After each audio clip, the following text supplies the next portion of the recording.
Okay વિદ્યાર્થી મિત્રો, ચાલો કરંટ અફેર્સની આપણી ગામ ગપાટા સિરીઝની અંદર એપિસોડ નંબર 4 ની અંદર આપણે વળી પાછા આજના કરંટ અફેરના સેશનને પૂરેપૂરું સમજવા માટે ભેગા થઈ ગયા છીએ. ઓકે, ચાલો તો એકદમ સરસ ઉર્જા સાથે એકદમ એનર્જેટિક થઈને આજે શરૂ કરીએ ગામ ગપાટા સિરીઝનો ચોથો એપિસોડ. હે ને? ચાલો.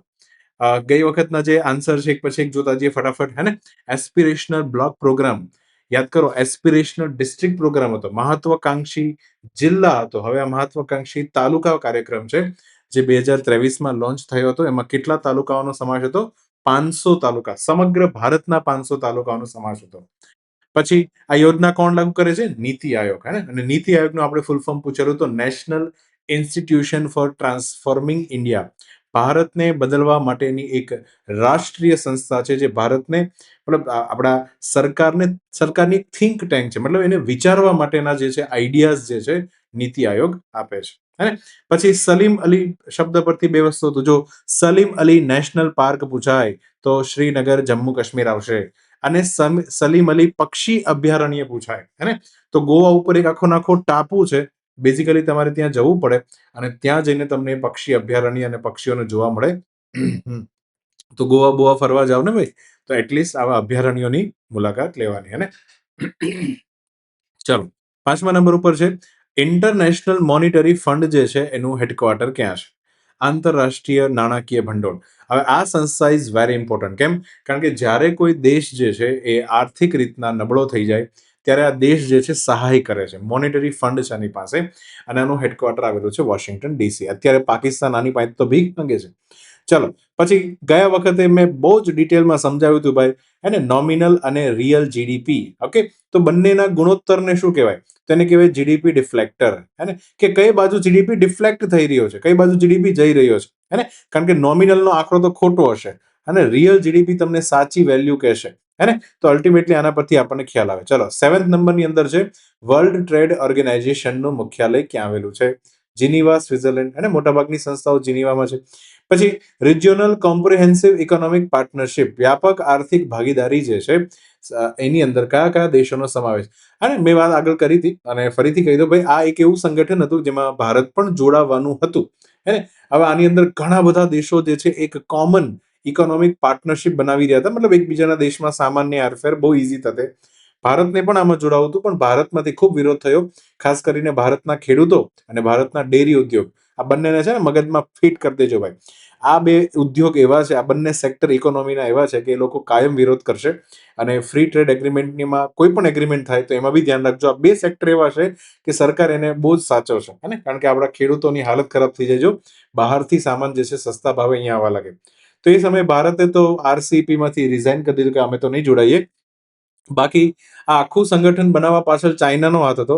ચાઇને બેઝિકલી હે ને આસિયાન સભ્ય જે છે એવા 10 સભ્યો, આ ઉપરાંત Australia, China, Japan, south Korea અને ન્યુઝીલેન્ડ બધાએ ભેગા થઈ અને આરસીઈપી નું સંગઠન બનાવ્યું છે. અને આજે એ લોકો એકબીજા દેશમાંથી બહુ જ ઓછા ટેરિફ ડ્યુટી ઉપર સામાનની હેરફેર કરે છે. હે ને? તો આનાથી ઇકોનોમી ખૂબ સારી થાય. બીજું, આયુષ શબ્દમાં ભારતની પરંપરાગત ઉપચાર પદ્ધતિઓ છે, દરેકનું નામ. તો A for Ayurveda, Y for yoga અને નેચરોપેથી, પ્રકૃતિ દ્વારા જે એને ઉપાય કરવામાં આવે, નેચરોપેથી. એને પેલા પગ જે છે પાણીમાં ડુબાડીને પેલો કદડો કાઢવામાં આવે, બધું તમને ખબર હોય. તો યોગ અને નેચરોપેથી બંને આની અંદર આવશે. યોગાની, હે, ઇંગ્લિશમાં યોગા અને રામાયણા અને મહાભારતા કહેવાનો રિવાજ છે. સાચો શબ્દ છે યોગ. અચ્છા, બીજું છે યુનાની. હે ને? યુનાની પણ એક ઉપચાર પદ્ધતિ છે. સિદ્ધા અને હોમિયોપેથી, જર્મન બેઝ પરંપરાગત ઉપચાર પદ્ધતિ છે હોમિયોપેથી. ચલો, પછી 10માની અંદર હતું ભારતની આધુનિક. હા, કોઈ પણ ઉદ્યોગ ડેવલપ તમારે કરવો હોય તેનો બેકબોન જે છે સ્ટીલ ઉદ્યોગ છે. તમારે સ્ટીલ વગર કાંઈ વસ્તુ થાય જ નહીં, એટલું સમજી લેવાનું. બરાબર? ચલો, 2025માં ભારતનો એવો પહેલો કયો સ્ટીલ પ્લાન્ટ હતો કે જેમાં ગ્રીન હાઇડ્રોજનથી હે ને અલ્ટિમેટલી એનો ઉપયોગ કરીને અલ્ટિમેટલી આ પ્લાન્ટ જે છે ચલાવવામાં આવશે? તો આવો જે પ્લાન્ટ બન્યો છે એ હરિયાણાની અંદર હિસારની અંદર આવેલો જિંદાલ સ્ટેનલેસ સ્ટીલ પ્લાન્ટ. હે ને? જેમાં ગ્રીન હાઇડ્રોજન, આજે આપણે જોવાના છીએ કે ગ્રીન હાઇડ્રોજન એક્ઝેક્ટલી કહેવાય કોને. ઓકે, ચલો, તો અલ્ટિમેટલી 11 પ્રશ્નો હતા. 12મા પ્રશ્નમાં હતું સરળ સિમ્સ. આ ઘણા લોકોનું ખોટું પડ્યું હતું. અચ્છા, સ્ટીલ બનાવી રહ્યો હતો ને એટલા માટે એની સાથે કનેક્ટેડ એક સરસ મજાનું પોર્ટલ પૂછ્યું હતું. હવે જો આપણા ભારતની અંદર ઘણા બધા રોકાણકારો જે છે એમાં નાના રોકાણકારો કે જે બહુ ઓછી માત્રામાં સ્ટીલને ઇમ્પોર્ટ કરતા હોય. હવે આવા રોકાણકારો જે છે ને એને વારે વારે ચાઇના, વિયેતનામ આ બધી જગ્યાએથી જ્યારે એ લોકો સ્ટીલ મંગાવે તો વારે વારે એને રજીસ્ટ્રેશન કરાવવું પડતું હતું. તો સરકારે વિચાર્યું કે ઇઝ ઓફ ડુઈંગ બિઝનેસ કરીએ, મતલબ કે વેપાર કરવામાં આપણે થોડી સરળતા રાખીએ હે ને. અને આ લોકો જે છે એના માટે એક પોર્ટલ બનાવ્યું, Saral SIMS, simplified automatic registration for steel import monitoring system. ચલો, તો આ જે છે સ્ટીલ માટેનું એક પોર્ટલ છે. ચલો, હવે કોઈ પણ વ્યક્તિ જો હે ને નાની ઉંમર હોય તો લઘુ દ્રષ્ટિની ખામી થાય, ઇંગ્લિશમાં એને આપણે માયોપિયા કહીએ છીએ. અને જ્યારે એને ચશ્મા પહેરવાના થાય તો એને અંતરગોળ લેન્સ એની અંદર વાપરવો પડે. અને ગુરુદ્રષ્ટિની ખામી જે છે મોટી ઉંમરના લોકો માટે હોય, હાઇપરમેટ્રોપિયા કહેવાય, એના માટે બહિર્ગોળ લેન્સ જે છે એ ઉપયોગમાં લેવાય છે. ક્લિયર? ચાલો, પછી ભારતમાં દવાઓ અને મેડિકલના સાધનો બંને ઉપર રેગ્યુલેશન એટલે કે નિયમન કરતી ભારતની સર્વોચ્ચ કેન્દ્રીય સંસ્થા કઈ છે? એના વગર તમે કોઈ પણ દવા જે છે ભારતમાં યુઝ નહીં કરી શકો. So it is central drugs standard and control organization. ઘણા બધાનો સાચો આન્સર હતો. પછી નાણાં આયોગ, ફાઇનાન્સ કમિશન, જે કેન્દ્ર અને રાજ્ય વચ્ચે આપણે કેમ ભાઈઓ વચ્ચે પૈસાની વહેંચણી કરે, એમાં આ બધા કેન્દ્ર અને રાજ્ય વચ્ચે જે છે પૈસાની વહેંચણી બરાબર થાય એટલા માટે બંધારણમાં પહેલેથી જ આ સંસ્થા મૂકવામાં આવી હતી. ઇટ્સ અ ક્વાસી જ્યુડિશિયલ બોડી અને એનું નામ છે નાણાં આયોગ. આર્ટિકલ હતી 280. અને બરાબર આન્સર આપ્યા છે લોકોએ. જેટલા પણ તમે આન્સર આપશો, થોડું રિસર્ચ કરશો, એટલો તમને જે છે એક્ઝામની અંદર બેનિફિટ થવાનો છે. તો પાક્કો છે. ક્લિયર? ચલો, આજની પોઝિટિવ સ્ટોરી સાથે આપણે જે છે આજનો આ સેશન જે છે ચાલુ કરવા જઈ રહ્યા છે ને. આ ફોટો ઉપરથી તમને થોડું ખબર પડી જવી જોઈએ. અને બાજુમાં પણ અહીંયા ડોટ સિસ્ટમ આપી છે હે ને. તો તમને થોડો તો આઈડિયા આવી જવો. આપણે કોઈ પણ બિલ્ડિંગની અંદર લિફ્ટમાં જઈએ તો એની અંદર બી તમને ખબર હોય તો આવા ડોટ્સ મૂક્યા હોય, ઉપસાવેલા, એમ્બ્રોઝડ કહેવાય ને. તો અલ્ટિમેટલી આના પરથી ખબર પડે કે આ કયો લેટર લખ્યો છે. That is what Braille script, Braille નામની લિપિ. અને આજની પોઝિટિવ સ્ટોરી પણ આપણે અહીંયાથી ચાલુ થવાની છે. ક્લિયર? ચલો, તો દર વર્ષે વિશ્વ બ્રેલ દિવસ કઈ તારીખે ઉજવવામાં આવે છે? ચલો, વિશ્વ બ્રેલ દિવસ કઈ તારીખે? ઓબ્વિયસલી વાત છે, આપણે જાન્યુઆરીનું કરંટ કરીએ છીએ તો 4 જાન્યુઆરી ઇઝ ધ રાઈટ આન્સર. તો હવે થોડું સમજીએ કહાની, અને મેન્સમાં લખવા માટે બી ખૂબ કામની થશે. દર વર્ષે આપણે 4 જાન્યુઆરીએ વિશ્વ બ્રેલ દિવસ ઉજવીએ છીએ. આ દિવસે જે છે લુઈસ બ્રેલ નામના વ્યક્તિનો જન્મ થયો હતો 1809 ફ્રાન્સની અંદર. આ લુઈસ શબ્દ આવે ને એ એટલે સમજી લેવાનું કે ફ્રાન્સની સરનેમ છે. થોડો આઈડિયા આવી જવાનું. તો નાનો છોકરો હતો હે, અને એક વખત થયું કેવું કે 3 વર્ષની જ ઉંમર હતી અને પિતાના વર્કશોપમાં જે છે કોઈ અકસ્માત થયો ને એના કારણે અલ્ટિમેટલી એને દ્રષ્ટિ ગુમાવી દેવી પડી. બંને આંખમાંથી દ્રષ્ટિ જતી રહી હે ને. ચલો, તો એનાથી પછી આંખ તો જતી રહી, હવે કરવું શું? તો પિતાએ ધીરે ધીરે એને હિંમત આપી અને કીધું કે બેટા કઈ વાંધો નહીં, હું તને આ દુનિયા જે છે એને તારા હાથથી અને સ્પર્શથી ઓળખાવીશ. તો એને અલગ અલગ ચીજ વસ્તુઓની ઓળખ કરાવવાનું શું કર્યું? 3 વર્ષની ઉંમર, વિચારો, એને કંઈ જ આવડતું નહીં હોય તો સ્પર્શ દ્વારા પિતાએ હિંમત ન હારી હે ને. આ તો વાત છે, તમે હિંમત ન હારો ને તો જ તમે જીવનમાં આગળ વધી શકો. બહુ જ ઇમ્પોર્ટન્ટ છે કે હિંમત ક્યારે નહીં હારવાની, ગીવ અપ ક્યારે નહીં કરવાનું. એકદમ નજીક હોઈએ છીએ એક્ઝામ ક્રેક કરવામાં એને. ચલો, પછી માતાએ જે છે એને પણ ખૂબ પ્રોત્સાહન આપ્યું દીકરાને કે પાઠ જે છે આખો નાખો શિક્ષણની અંદર તો બોલી બોલીને એને એજ્યુકેટ કરે છે, જેથી કરીને સાંભળી શકે તો સમજી શકે. અને આમ કરીને અને ભગવાન કે છીનવે તો દુનિયાને કંઈક નવું આપવાની તાકાત પણ એની અંદર જે છે આપતું હોય છે હે ને. તો ક્યારે પણ આપણી પાસેથી કંઈક વસ્તુ છીનવાય તો બિલકુલ હે ને ઉદાસ થવાની જરૂર હોતી નથી હે ને. ચલો, આગળ શું થાય જોઈએ. હવે કોલેજમાં જાય છે, ફ્રાન્સની અંદર જ કોલેજમાં એજ્યુકેશન લેવાનું ચાલુ કરે છે. મિલિટરી કોલેજ હતી અને આની અંદર એ ભણવાનું ચાલુ કરે છે. હવે તો ત્યાં ગયો ને, કારણ કે એક તો આંધળા છોકરાઓ માટેની આ કોલેજ હતી. તો એમાં એ સમયે એવી સિસ્ટમ બનાવી હતી કે જાડું કાગળ હોય અને એની પર જે આખો નાખો એક અક્ષર, તમે સમજો, એ લખ્યો હોય ને તો એ આખો નાખો અક્ષર કાગળ ઉપર ઉપસાવેલો હોય, એમ્બ્રોઝ કરેલો હોય હે ને. તો અલ્ટિમેટલી એ આખો નાખો અક્ષર જે છે એની પર હાથ ફેરવવાનો અને ધીરે ધીરે ધીરે વાંચવાનું. આ રીતની વ્યવસ્થા હતી. એટલે કે સ્પર્શ આધારિત શિક્ષણ જે છે એ કોલેજમાં ચાલી રહ્યું હતું.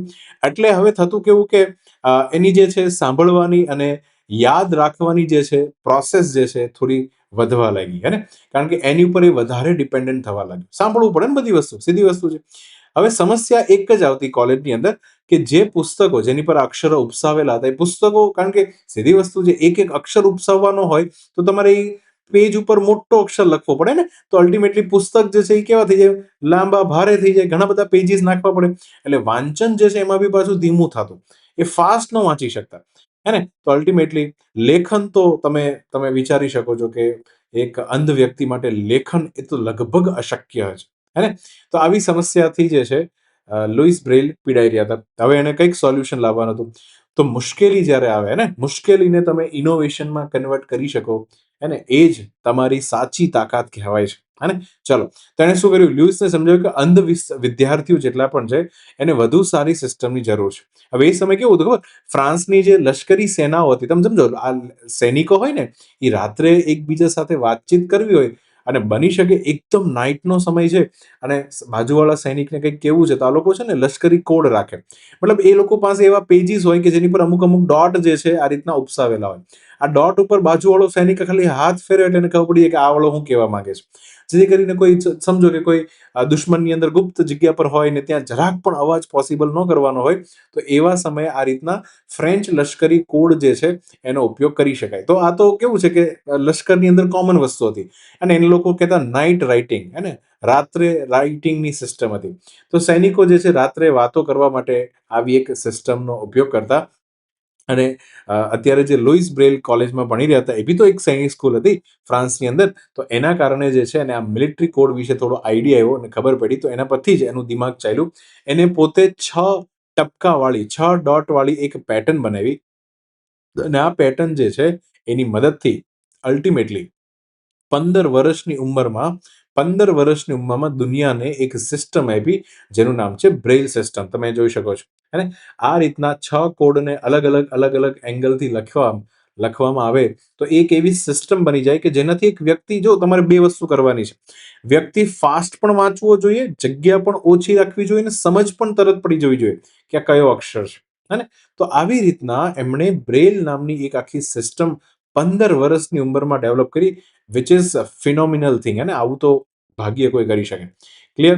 અલ્ટિમેટલી લુઈસ બ્રેલનું એક વાક્ય બી મેઇન્સમાં, નિબંધમાં, પત્ર લેખનમાં ખૂબ જગ્યા પર કામ લાગે એવું છે કે પુસ્તકો વાંચવાથી અંધ લોકોને બૌદ્ધિક સ્વતંત્રતા મળે છે. હે ને? કારણ કે સીધી વસ્તુ છે, અંધ લોકોને પુસ્તકો વાંચવાથી જ એક ઇન્ડિપેન્ડન્સનો ભાવ થાય. નહીં તો એવું લાગે કે હું બધી જગ્યા પર ડિપેન્ડન્ટ છું, બધા ઉપર આધારિત છું મારા આખા જીવનમાં. હે ને? પણ પુસ્તકો વાંચીશ તો એને ઇન્ડિપેન્ડન્ટ થવા, અંદર બુદ્ધિથી તો ઇન્ડિપેન્ડન્ટ થઈ જાય. હા, તો અલ્ટિમેટલી જે છે બૌદ્ધિક સ્વતંત્રતા મળે છે. લુઈસ બ્રેઇલ પુસ્તકો વાંચવા ઉપર ખૂબ ભાર મૂકતા હતા. આ ભાઈ જે છે દુનિયાને બ્રેઇલ સિસ્ટમ જે આજે પણ એક એક જગ્યા પર યુઝ થાય છે, હા, તો એ સિસ્ટમ આપનાર જે છે લુઈસ બ્રેઇલ છે. ક્લિયર? ચલો, તો અહીં આન્સર આવશે 4 જાન્યુઆરી. ઓકે, હવે આજે તમારા માટે થોડું એક નવી વસ્તુ પણ છે.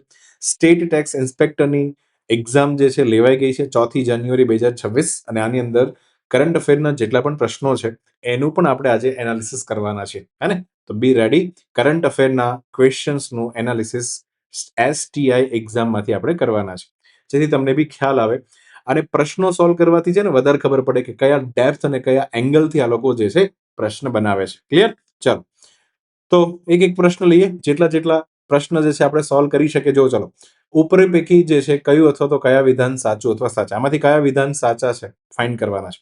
COP28 ની બેઠક જે છે એ UAE ના શહેર દુબઈ ખાતે યોજાઈ હતી અને તેના મુખ્ય હેતુઓમાં એટલે કે ઉદ્દેશ્યોમાં વૈશ્વિક સ્ટોક ટેકના પરિણામોની સમીક્ષા કરવાનો સમાવેશ થતો હતો. એટલે થોડું કન્ફ્યુઝિંગ લાગી શકે છે, પણ હું હમણાં એક પછી એક પોઈન્ટ ખોલીશ એટલે તમને ખ્યાલ આવી જશે. બીજું વિધાન છે લોસ્ટ એન્ડ ડેમેજ ફંડને સંપૂર્ણ રીતે કાર્ય કરવામાં આવ્યું હતું, જે જર્મની અને સંયુક્ત આરબ અમીરાત જેવા વિકસિત દેશોના પ્રારંભિક યોગદાન સાથે શરૂ કરવામાં આવ્યું હતું. અચ્છા, બીજું વિધાન જે છે ને એ પહેલા વિધાન સાથે લિંક છે. હે ને? જે પણ વિદ્યાર્થી વાંચે ધ્યાનથી સમજે. લોસ એન્ડ ડેમેજ ફંડને સંપૂર્ણ રીતે કાર્યરત કરવામાં આવ્યું હતું, મતલબ એવું કહેવા માંગે છે કે COP28 ની બેઠકમાં આ ડેમેજ મતલબ આ ફંડ જે છે એને કાર્યરત કરવામાં આવ્યું હતું. પહેલું વિધાન સાથે બીજું વિધાન આ રીતના છે ને, લોકો કનેક્ટેડ આપે.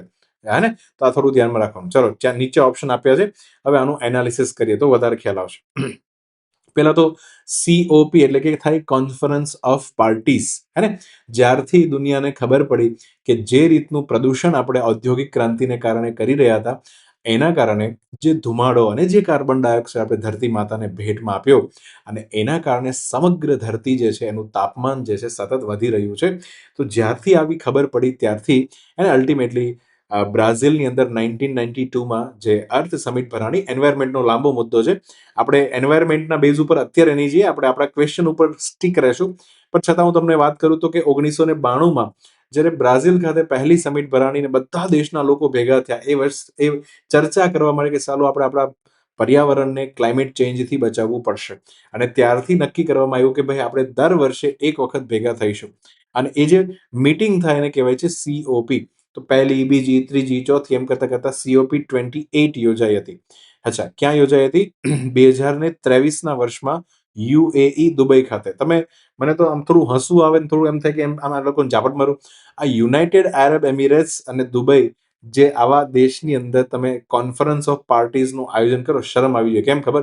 કારણ કે સૌથી વધારે પોલ્યુશન જે છે એને આ પેટ્રોલિયમ ઉત્પાદક દેશોને કારણે થાય છે. અને એ જ દેશોમાં તમે કોન્ફરન્સ ઓફ પાર્ટી રાખો, તો આ કેવું લાગે? શરમ આવી જોઈએ. ચલો, છતાં રાખ્યું હતું ભાઈ. બધા જલસા મારવા ગયા હતા. ચલો, હવે અહીંયા આ જે સમિટ યોજાણી બધા જ દેશના લોકો ભેગા થયા હતા. આની અંદર એક કોન્સેપ્ટ હતો, એનું નામ હતું ગ્લોબલ સ્ટોક ટેક. આનું થોડું ગુજરાતી ડાયરેક્ટ એક્ઝામમાં લખી દેવામાં આવ્યું હતું. ઇંગ્લિશમાં શબ્દ છે ગ્લોબલ સ્ટોક ટેક. અચ્છા, તો હવે આ શું છે આને સમજીએ. હવે મૂળ વિચાર એવો છે, તમે સમજો કે તમે બી તો તૈયારી કરી રહ્યા હો, તમે બી આ એક્ઝામની પરીક્ષાની તૈયારી કરતા હો, માની લો. તો એ પરીક્ષાની તૈયારી વખતે બી તમે વિચારો ને કે આપણે કેટલા પ્રોગ્રેસ કરી રહ્યા છે. અને ખાલી વાંચ કરવાથી હોળ કલાક વાંચવાથી શું ખબર પડવાની? આ જ રીતના આ લોકો પહેલી, બીજી, ત્રીજી એમ કરીને કેટલી COP જે છે યોજી ગયા. તો હવે એ લોકોને બી તો અંદરથી ખબર પડવી જોઈએ ને કે જે વારે આપણે એક જગ્યા પર ભેગા થઈએ છીએ વિશ્વના અલગ અલગ દેશોમાં, તો ખરેખર આપણે આગળ વધી રહ્યા છીએ પછી ન્યા ખાલી જલ્દીના મારીને જ્યુસ બ્યુસ પીને દારૂ બારૂ ઢીચીને પાછા રિટર્ન. તો વિશ્વ જે છે એ જળવાયુ બચાવવાના પ્રયત્નમાં કેટલું આગળ વધ્યું છે એ માપવાની એક પ્રક્રિયા, એટલે એને કહેવાય છે ગ્લોબલ સ્ટોક ટેક. સમજ્યા ને? હવે વાત એવી હતી કે એક હતી COP21 આની પહેલા, જે ફ્રાન્સના પેરિસ શહેરમાં યોજાણી હતી 2015ની અંદર. આ બહુ જ ઇમ્પોર્ટન્ટ એગ્રીમેન્ટ થયું હતું, એનું નામ હતું પેરિસ એગ્રીમેન્ટ.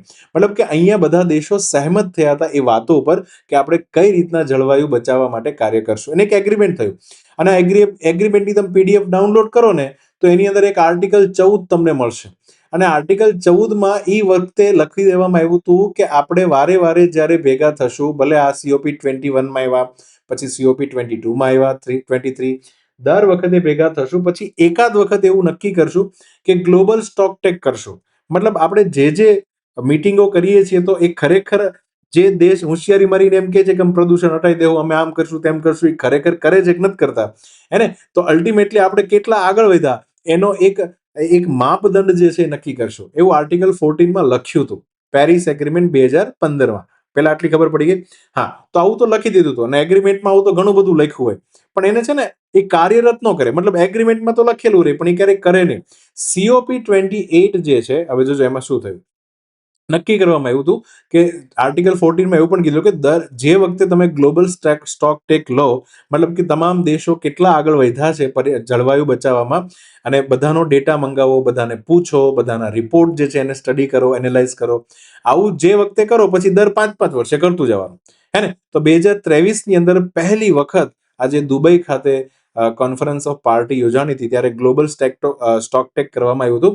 અને સ્ટોક ટેકની અંદર એ બધું જોવામાં આવ્યું હતું કે જેને હોશિયારી મારીને કીધું છે કે અમે આટલું પ્રદૂષણ ઘટાડી દેવું, આમ કરી દેવું, તેમ કરી દેવું, અમે આ રીતના સોલર પ્લાન્ટ નાખી દેવું, આવું કરી નાખશું, તેવું કરી નાખશું, જે પણ કીધું છે એ ખરેખર એને કર્યું છે કે નથી કર્યું. તો પહેલી વખત જે છે કહેવાય ને આપણે રિવ્યુ મીટિંગ કરી હતી, એમ ફીડબેક લીધેલો, આપણે ખુદનો ફીડબેક આ બધા દેશોએ લીધો. તો 2023માં કર્યો હતો. અને હવે પછી જે છે આની અંદર 5 વર્ષ નાખો એટલે આવે 2028. તો બીજું ગ્લોબલ સ્ટોક ટેક થવાનું છે 2028માં. જે પણ COP આવશે ત્યારે વળી પાછા આ જ આર્ટિકલ 14ના નિયમ અંતર્ગત, જે પેરિસ એગ્રીમેન્ટની અંદર આર્ટિકલ છે એ નિયમ મુજબ શું કરવામાં આવશે? Global stocktake. તો હા, એ વાત સાચી છે કે દુબઈની અંદર જે મીટિંગ ભરાણી હતી એમાં ગ્લોબલ સ્ટોક ટેક જે છે લેવામાં આવ્યું હતું. તો એ હિસાબે વાત કરીએ તો COP28 એ પ્રથમ ગ્લોબલ સ્ટોક ટેક હતો. આના મુખ્ય મુદ્દાઓ એ આવ્યા કે ખરેખર શું આપણે તાપમાનમાં જે વધારો, કારણ કે તમને ખબર છે પેરિસ જળવાયુ સંમેલન એન્વાયરમેન્ટમાં ભણવું પડે ભાઈ. આ બધું છે ને પહેલાથી ભણ્યા હોય તો કરંટ અફેરમાં બહુ સારી રીતના ખબર પડે. હા, પણ જે લોકો ભણી ગયા છે ફટાફટ અહીંયા રિવિઝન કરશે કે 1.5 ધરતીનું એવરેજ તાપમાન જે છે, સમગ્ર ધરતી આખી ધરતીની વાત કરીએ તો એવરેજ તાપમાન જે છે એનો વધારો 1.5 ડિગ્રી સેલ્સિયસથી વધવો ન જોઈએ. કારણ કે જો અહીંયાથી વધી ગયો ને તો આપણે પછી રિટર્ન ફોલબેક નહીં કરી શકશું. ધરતી ઉપર એવી મોટી તારાજી સર્જાશે, એવા મતલબ એવા વાવાઝોડા, એવા પૂર, એને ટાપુ જે છે પાણીમાં ડૂબી જવા, મતલબ દરિયાકાંઠાના શહેરો જે છે મુંબઈ વગેરે આ પાણીમાં ડૂબી જવા, આવા બધા જે છે પ્રોબ્લેમ થવાના ચાલુ થઈ જશે ને આપણે એને ફોલબેક નહીં કરી શકીએ. સો એવરેજ ટેમ્પરેચર જે છે, હવે આ બી કઈ રીતના નક્કી કરવાનું, એના માટેની આખી પ્રોસેસ છે કે જ્યારે ઔદ્યોગિક, કારણ કે તમે વિચારો પ્રદૂષણ ચાલુ ક્યારથી થયું ખબર છે? ઔદ્યોગિક ક્રાંતિ. આ ઔદ્યોગિક ક્રાંતિ જે દિવસે થઈ એ દિવસથી મશીનો આવ્યા અને આ મશીનોની અંદર કોલસો ઘુસાડવાનું ચાલુ કર્યો, હે ને, અને ત્યારથી ધડામ ધડામ ધડામ ધડામ એની અંદરથી પ્રદૂષણ નીકળવાનું શું થયું? ચાલુ થયું. એની પહેલા દુનિયા ખૂબ સુખી હતી, આટલું બધું કઈ પ્રદૂષણ હતું નહીં. તો એ સમયનું જે એવરેજ ટેમ્પરેચર છે, હે ને, એને આપણે બેઝ માર્ક અથવા તો બેન્ચ માર્ક લઈ અને ત્યાંથી 1.5 ડિગ્રી સેલ્સિયસ વધવું ન જોઈએ. આ હિસાબે આપણે તાપમાનનો વધારો ઓછો કરવાનો છે, વધવા નથી દેવાનું ટેમ્પરેચરને, હે ને. ધરતીને તાવ ન આવવો જોઈએ ભાઈ. ક્લિયર? હા. અને એના માટે આપણે પેટ્રોલ ડીઝલ જેવા ફોસિલ ફ્યુલ જે છે એનાથી દૂર થવાની જરૂર છે, હે ને. પછી ક્લાઇમેટ ફાઇનાન્સ વધારવાની જરૂર છે. આ ગ્લોબલ સ્ટોકટેકની અંદર આ બધું ખબર પડી કે હા ભાઈ આપણે કાંઈ કર્યું નથી, હે ને, આપણે ખાલી હોશિયારી મારવામાંથી ઉપર આવ્યા નથી. હા, તો ક્લાઇમેટ ફાઇનાન્સ જે છે, ક્લાઇમેટ ફાઇનાન્સ મતલબ ક્લાઇમેટ ચેન્જ માટે જે પૈસા આપવો, કારણ કે આ બધો જ વધારો અને ટેમ્પરેચરને આ જેટલી બી ઔદ્યોગિક ક્રાંતિ થઈ હતી એ બધા વિકસિત દેશોમાં થઈ હતી, હે ને. આ બધા મોટા પાડા જે દેશ છે બધા, કેનેડા, અમેરિકા, હે ને, આ બધા દેશોએ ખૂબ પ્રદૂષણ કર્યું અને હજી બી કરે છે. મારા દીકરાઓ એમના પ્રદૂષણને કારણે ભોગવવાનું બીજા બધાને, તો એ લોકો હવે પૈસા કાઢવા પડે ને. હા, તમારા કાકીના તમે બહુ પોલ્યુશન કર્યું ને હવે હવે હવે તમારે હવે તમે એમ કહો કે ક્લાઇમેટ ચેન્જ થઈ રહ્યો છે ને પછી અમે ઓછું પ્રદૂષણ કરીએ, એમ ભારત ઓછું પ્રદૂષણ કરે ને તમે બધા બહુ કરી લીધું. ક્લિયર? આવું ન ચાલે. હા, તો તમારે જો અમને ઓછું કરાવવા દેવું હોય તો અમારા જે બી રિન્યુએબલ એનર્જીના પ્રોજેક્ટ છે એમાં તમારે પૈસા આપવા પડે તો જ હાલે, નકર હાલે નહીં. આને કહેવાય ક્લાઇમેટ ફાઇનાન્સ. હજી એને આપણે આગળ જોશું. તો અલ્ટિમેટલી પહેલું વિધાન તો એકદમ સાચું છે, હે ને, કે COP28 દુબઈમાં થઈ અને એની અંદર વૈશ્વિક સ્ટોકટેકના પરિણામો જે છે એની શું કરી હતી? સમીક્ષા કરી હતી, હે ને. ચલો, પછી બીજા વિધાનમાં શબ્દ લખ્યો છે લોસ એન્ડ ડેમેજ ફંડ. હવે આ આખો ખેલ હું છે સમજીએ. 1991માં ઓસિનેશિયા એટલે કે ઓસ્ટ્રેલિયાની ઉપરના જે ટાપુઓ છે ને ઓસિનેશિયાના ટાપુ કહેવાય, એમાંથી એકનું નામ છે વનુનાતુ. આ જે બી તમે સમજો, હે ને, આ નાનો એવો ટાપુ છે ભાઈ, તમે એક વખત મેપમાં જોઈ લેજો.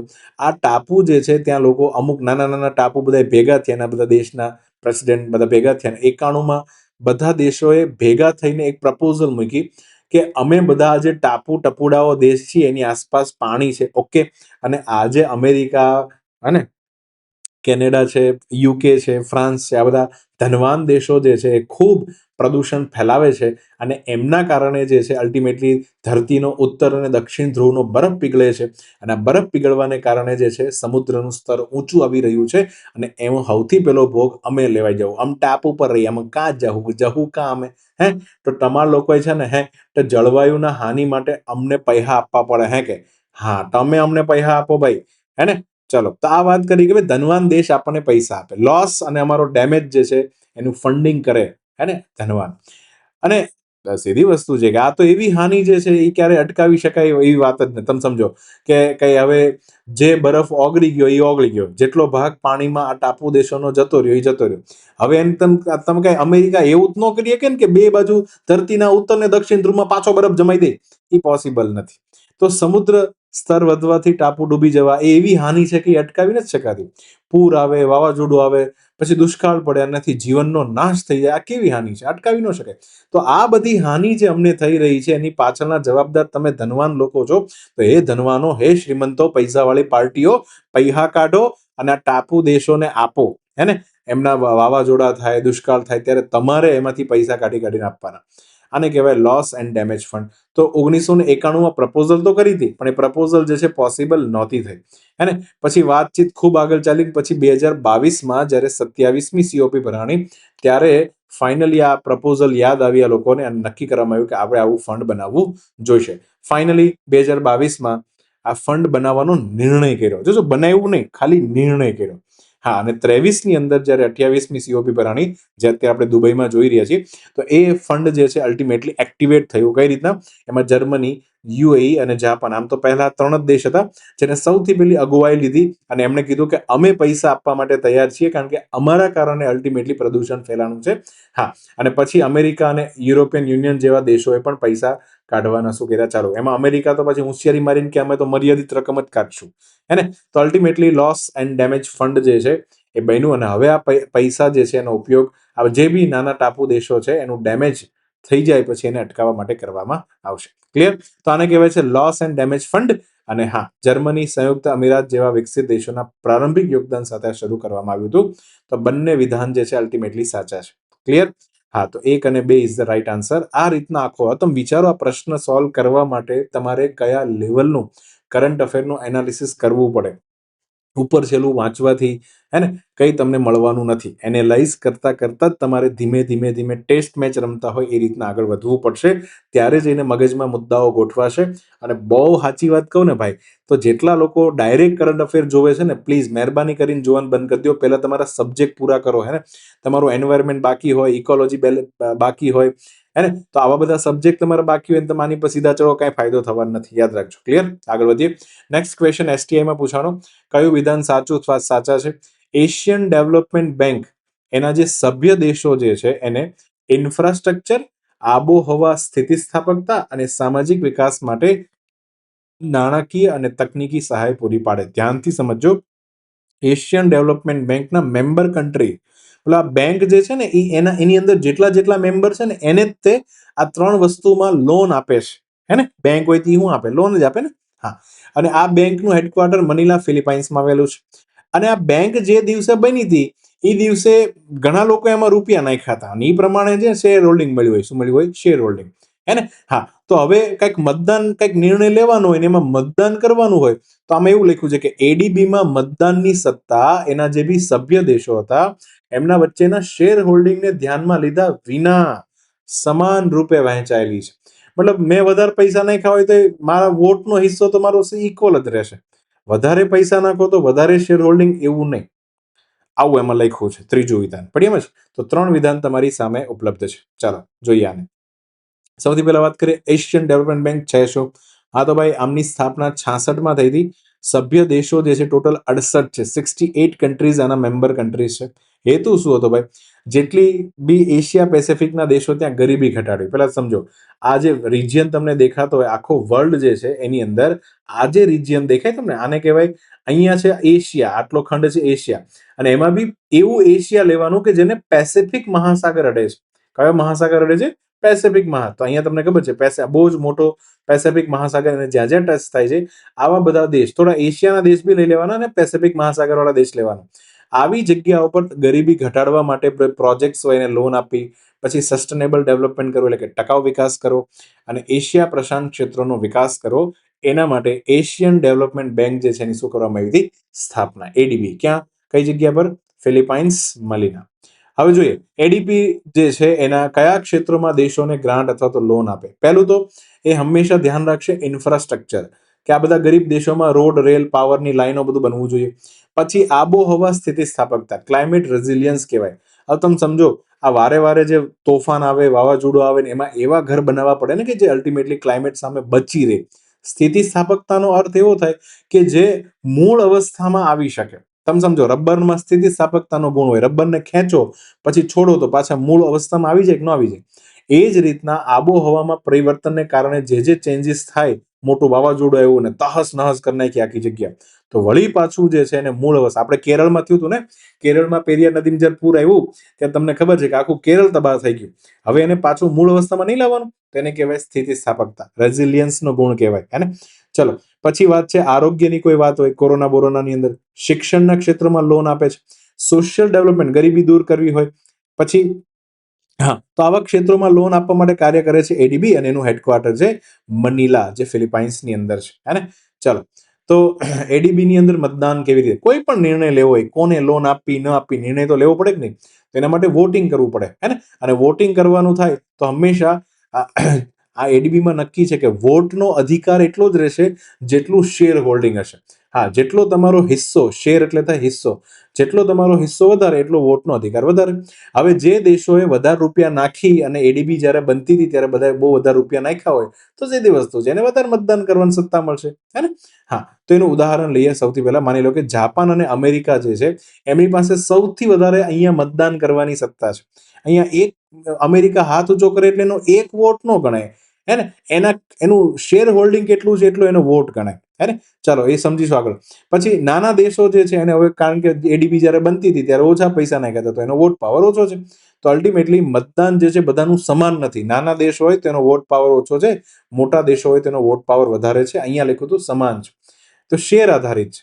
તમે હવે જો એક્ઝેક્ટ જો જાપાન અને અમેરિકા બંનેનો પોતપોતાનો હિસ્સો છે 15.6%. સૌથી વધારે આ બંને છે, યાદ રાખજો. આ પ્રશ્ન પણ એક્ઝામમાં પૂછાઈ ગયો છે. અમેરિકા અને જાપાન એડીબી ની અંદર સૌથી વધારે હિસ્સો ધરાવે છે. China is the second number, હે ને? કારણ કે અમેરિકા અને જાપાન વધારે રૂપિયા નાખ્યા હતા. તો હવે કોઈ પણ નિર્ણય લેવાનો હોય, તમે વિચારો, અમેરિકા હાથ ઊંચો કરે એટલે 15% એવું ગણાય, જાપાન હાથ ઊંચો કરે એટલે બીજા 15%, એટલે 3% થઈ ગયા, હે ને? પછી નિર્ણય લેવાનો છે તો ચાઇના હાથ ઊંચો 3 ને 6 36 લઈ લેવાનો, બરાબર? પછી ઇન્ડિયા હાથ ઊંચો 36 ને 6 42 લઈ લેવાના, પછી ઓસ્ટ્રેલિયા 42 ને 5. હા, તો આ રીતના અલ્ટિમેટલી 50% થી ઉપર જાય પછી આગળ જે છે એ વોટ, મતલબ જે ડિસિઝન જે છે એ લઈ શકાય. તો આ બધા દેશો ફાઇનલ નક્કી કરે તો જ થાય, એમ તો થાય નહીં. અને આમાં તો ઘણા બધા દેશો છે, બધાનો થોડો શું છે, શેર હોલ્ડિંગ વોટિંગ પાવર. તો એક વ્યક્તિ હાથ ઊંચો કરે એટલે એક વોટ એવું નહીં ગણાય. તો આ રીતના મતદાન થાય છે ભાઈ. તો અહીંયા ધ્યાન રાખજો, પહેલા બંને વિધાન, હે ને? આબોહવાની સ્થિતિસ્થાપકતા, ઇન્ફ્રાસ્ટ્રક્ચર, સામાજિક વિકાસ, હા, એમાં લોન આપે છે. મનીલા હેડક્વાર્ટર છે, પણ હા, ધ્યાનમાં લીધા વિના નહીં, ધ્યાનમાં લઈને અને અલ્ટિમેટલી મતદાનની સત્તા આપવામાં આવી છે. તો ત્રીજું ખોટું છે. એ હિસાબે B is the right answer. Clear? Next question, ease of doing business. વ્યવસાય, કોઈ દેશમાં ધંધો કરવાની ઇઝીનેસ કેટલી છે એનો એક ઇન્ડેક્સ હતો. હવે મને છે ને, આ તો આપણે એમ થાય કે આ લોકો કેવા નંગ છે. એકલા વર્ષ જૂનો એવો રિપોર્ટ કે અત્યારે બંધ થઈ ગયો છે, બટ નહીં, એને બસ એમાં ને એમાં મજા આવ્યા કરે કે is of doing business report શું હતો, એને એની છાતી પીટા કરે બેઠા બેઠા. હવે જો, વર્લ્ડ બેંક નામની એક સંસ્થા અર્થતંત્રમાં રેગ્યુલેશનનું, એન્વાયરમેન્ટનું મૂલ્યાંકન કરવા માટે ઈઓડીબી રેન્કિંગ પ્રકાશિત કરતું હતું.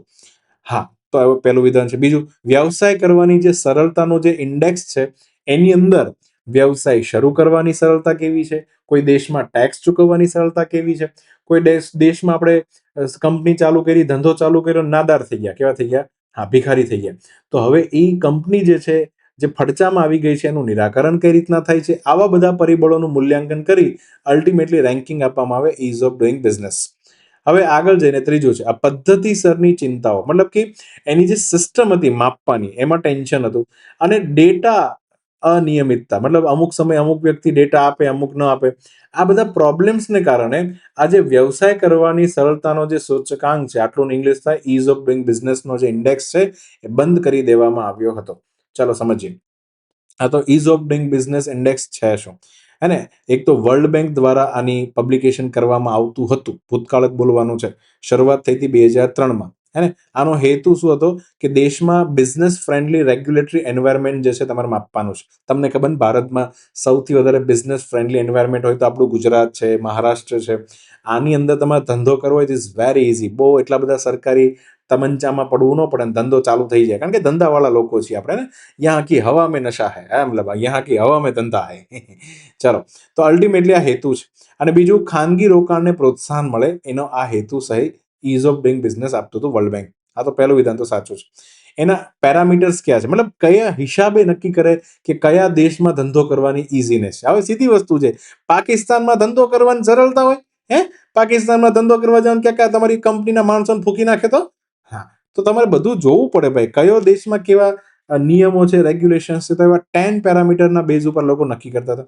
કંઈ જ યાદ રાખવાની જરૂર પડે, આવો ક્વેશ્ચન પૂછે એટલે આમ આ લોકોને મારીએ.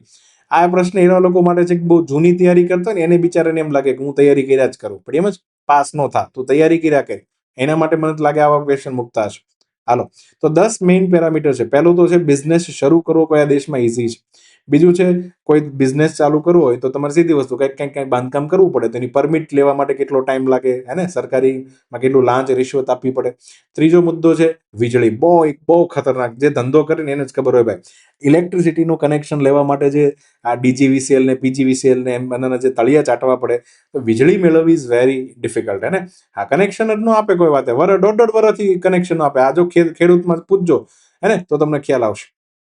ચોથું જે છે મિલકતની નોંધ, દસ્તાવેજ કરવામાં આવે, એમાં કેટલો ટાઈમ લાગે, કેટલા નખરા કરવા પડે, તઈ ઓલો નોંધણી કરી દે, હે ને. હા, પછી પાંચમું છે ક્રેડિટ મળે, કે લોન મેળવવી. ધંધો ચાલુ કરો તો લોન વગર થોડો ધંધો થાય. હા, ગામના પૈસે જ ધંધો થાય. તો ક્રેડિટ મેળવવી કેટલી ઈઝી છે બેંકો પાસેથી, હે ને. તો એ સ્ટાર્ટઅપ યોજના, આ યોજના વગેરે યોજના, એ બધું જોવામાં આવે. લઘુમતી રોકાણકારોનું રક્ષણ કરવું, કારણ કે શેર માર્કેટમાં જે નાના શેર લઈને બેઠા છે ને પછી ઓલા મોટા ઓલા, હે ને, સ્કેમ સિરીઝ વાળો જે છે એના જેવો વહીવટ થઈ જાય, એવું ના થવું જોઈએ. પછી કર ચૂકવણી, ટેક્સ તમે ડિજિટલી પે કરી શકો છો કે નહીં, હે ને, ફટાફટ ઓનલાઈન જ તે કર ચૂકવી દીધો, પછી આ વારે લાઈનમાં ઊભું રહેવું, ન ઊભું રહેવું, હે ને. તો આ બધું ચેક કરવામાં આવે. સીમા પાર વેપાર કરો, હે ને, બાઉન્ડ્રીથી બહાર ઇમ્પોર્ટ એક્સપોર્ટ કેવું થાય છે દેશની અંદર, એ જોવાનું.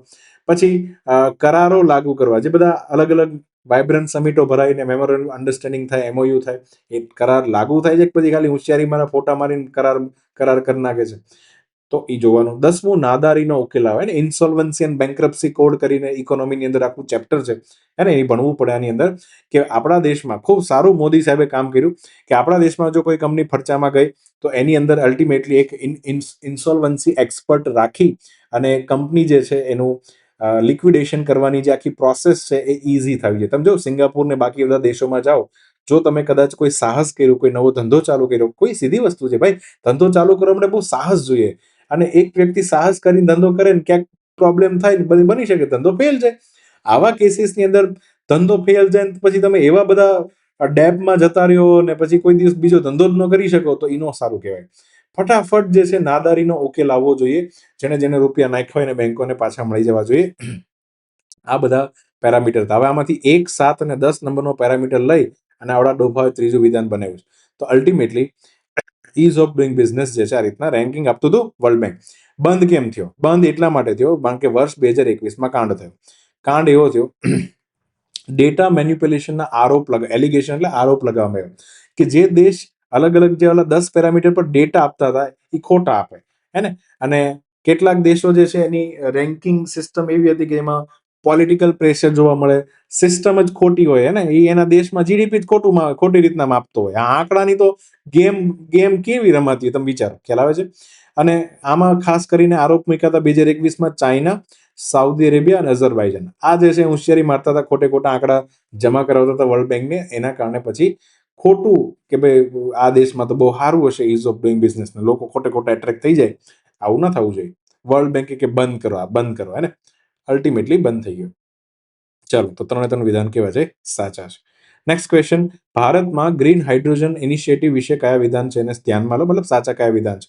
ચલો, ગ્રીન હાઇડ્રોજનનું ઉત્પાદન, પ્રોડક્શન અને વૈશ્વિક એક્સપોર્ટ ક્ષમતા, વિશ્વની અંદર એક્સપોર્ટ કરવાની ક્ષમતા વધારવા માટે ભારત સરકારે નેશનલ ગ્રીન હાઇડ્રોજન મિશન શરૂ કર્યું છે.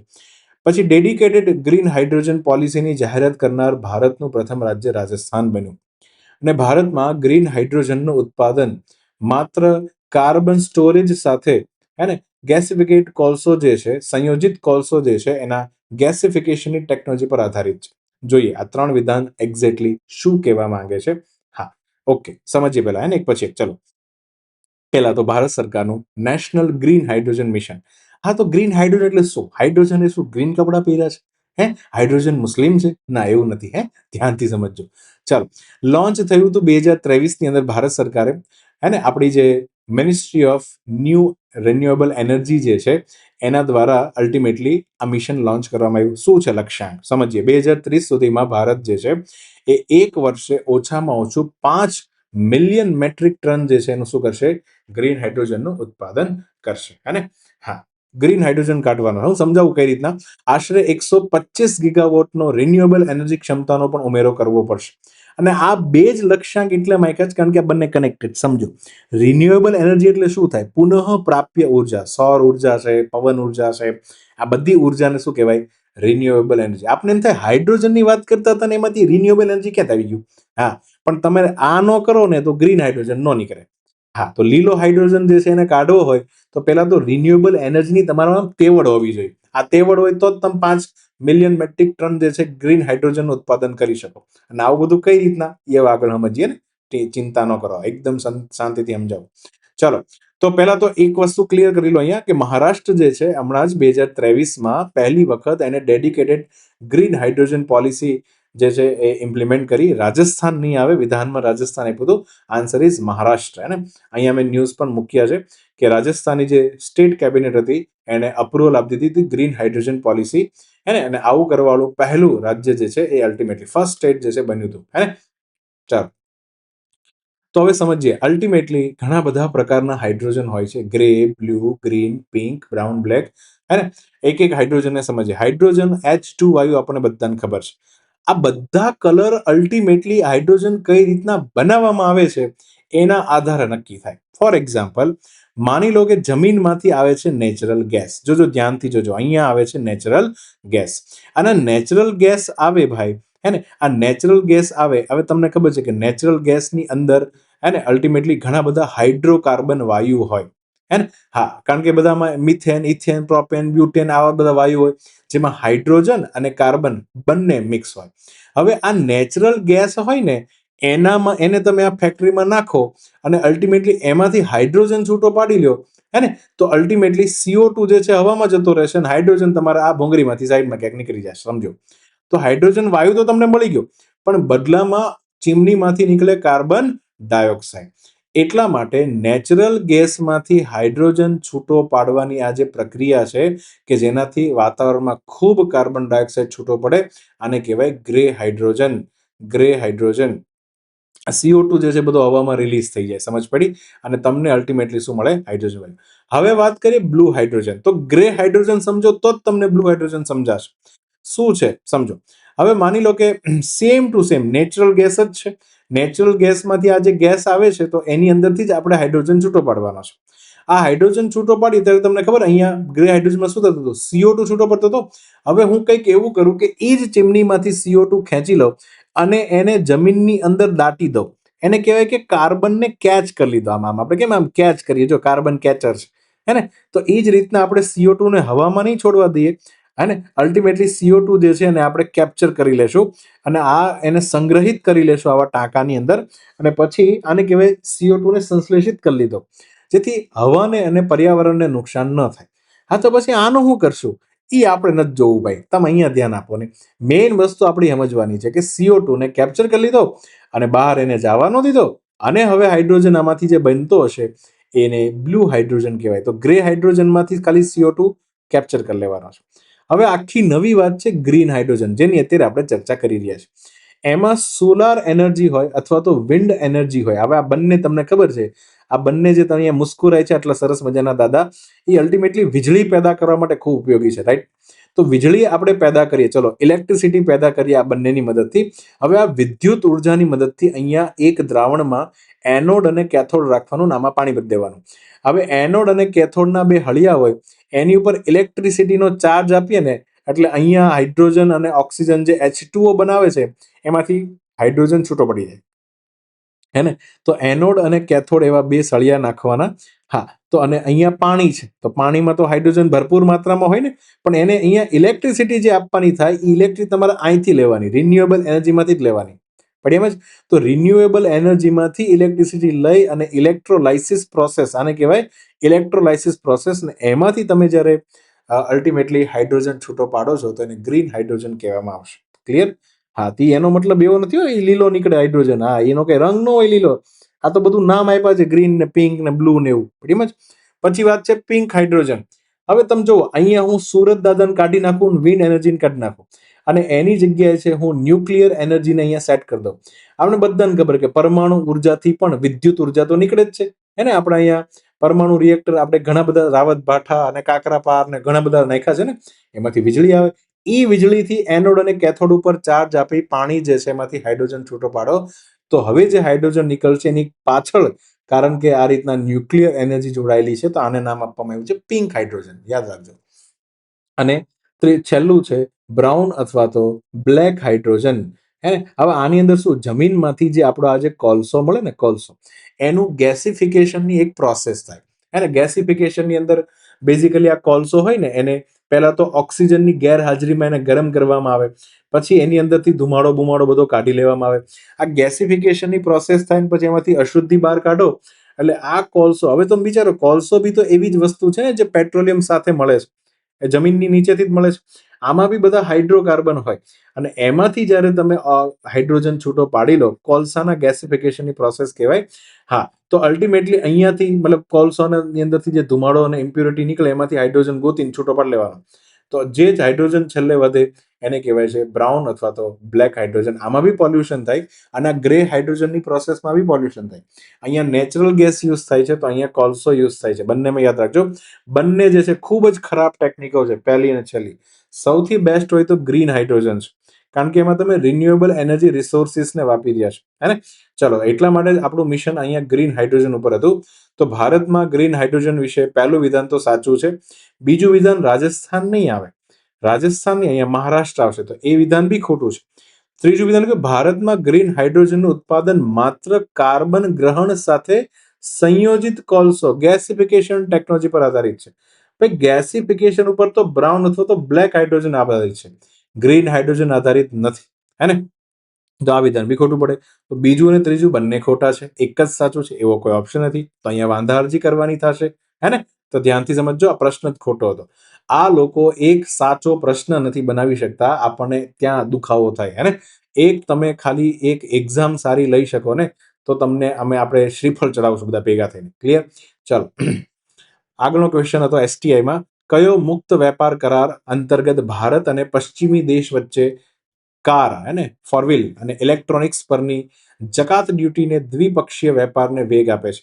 મતલબ અલ્ટિમેટલી કેવો કહે છે કે કયો મુક્ત વેપાર કરાર જે છે એના દ્વારા કાર અને ઇલેક્ટ્રોનિક્સ એક દેશમાંથી બીજા દેશમાં ફટાફટ જશે અને એની જકાત જે છે એટલી બધી ઘટાડી દેવામાં આવશે કે વેપારને વેગ મળશે.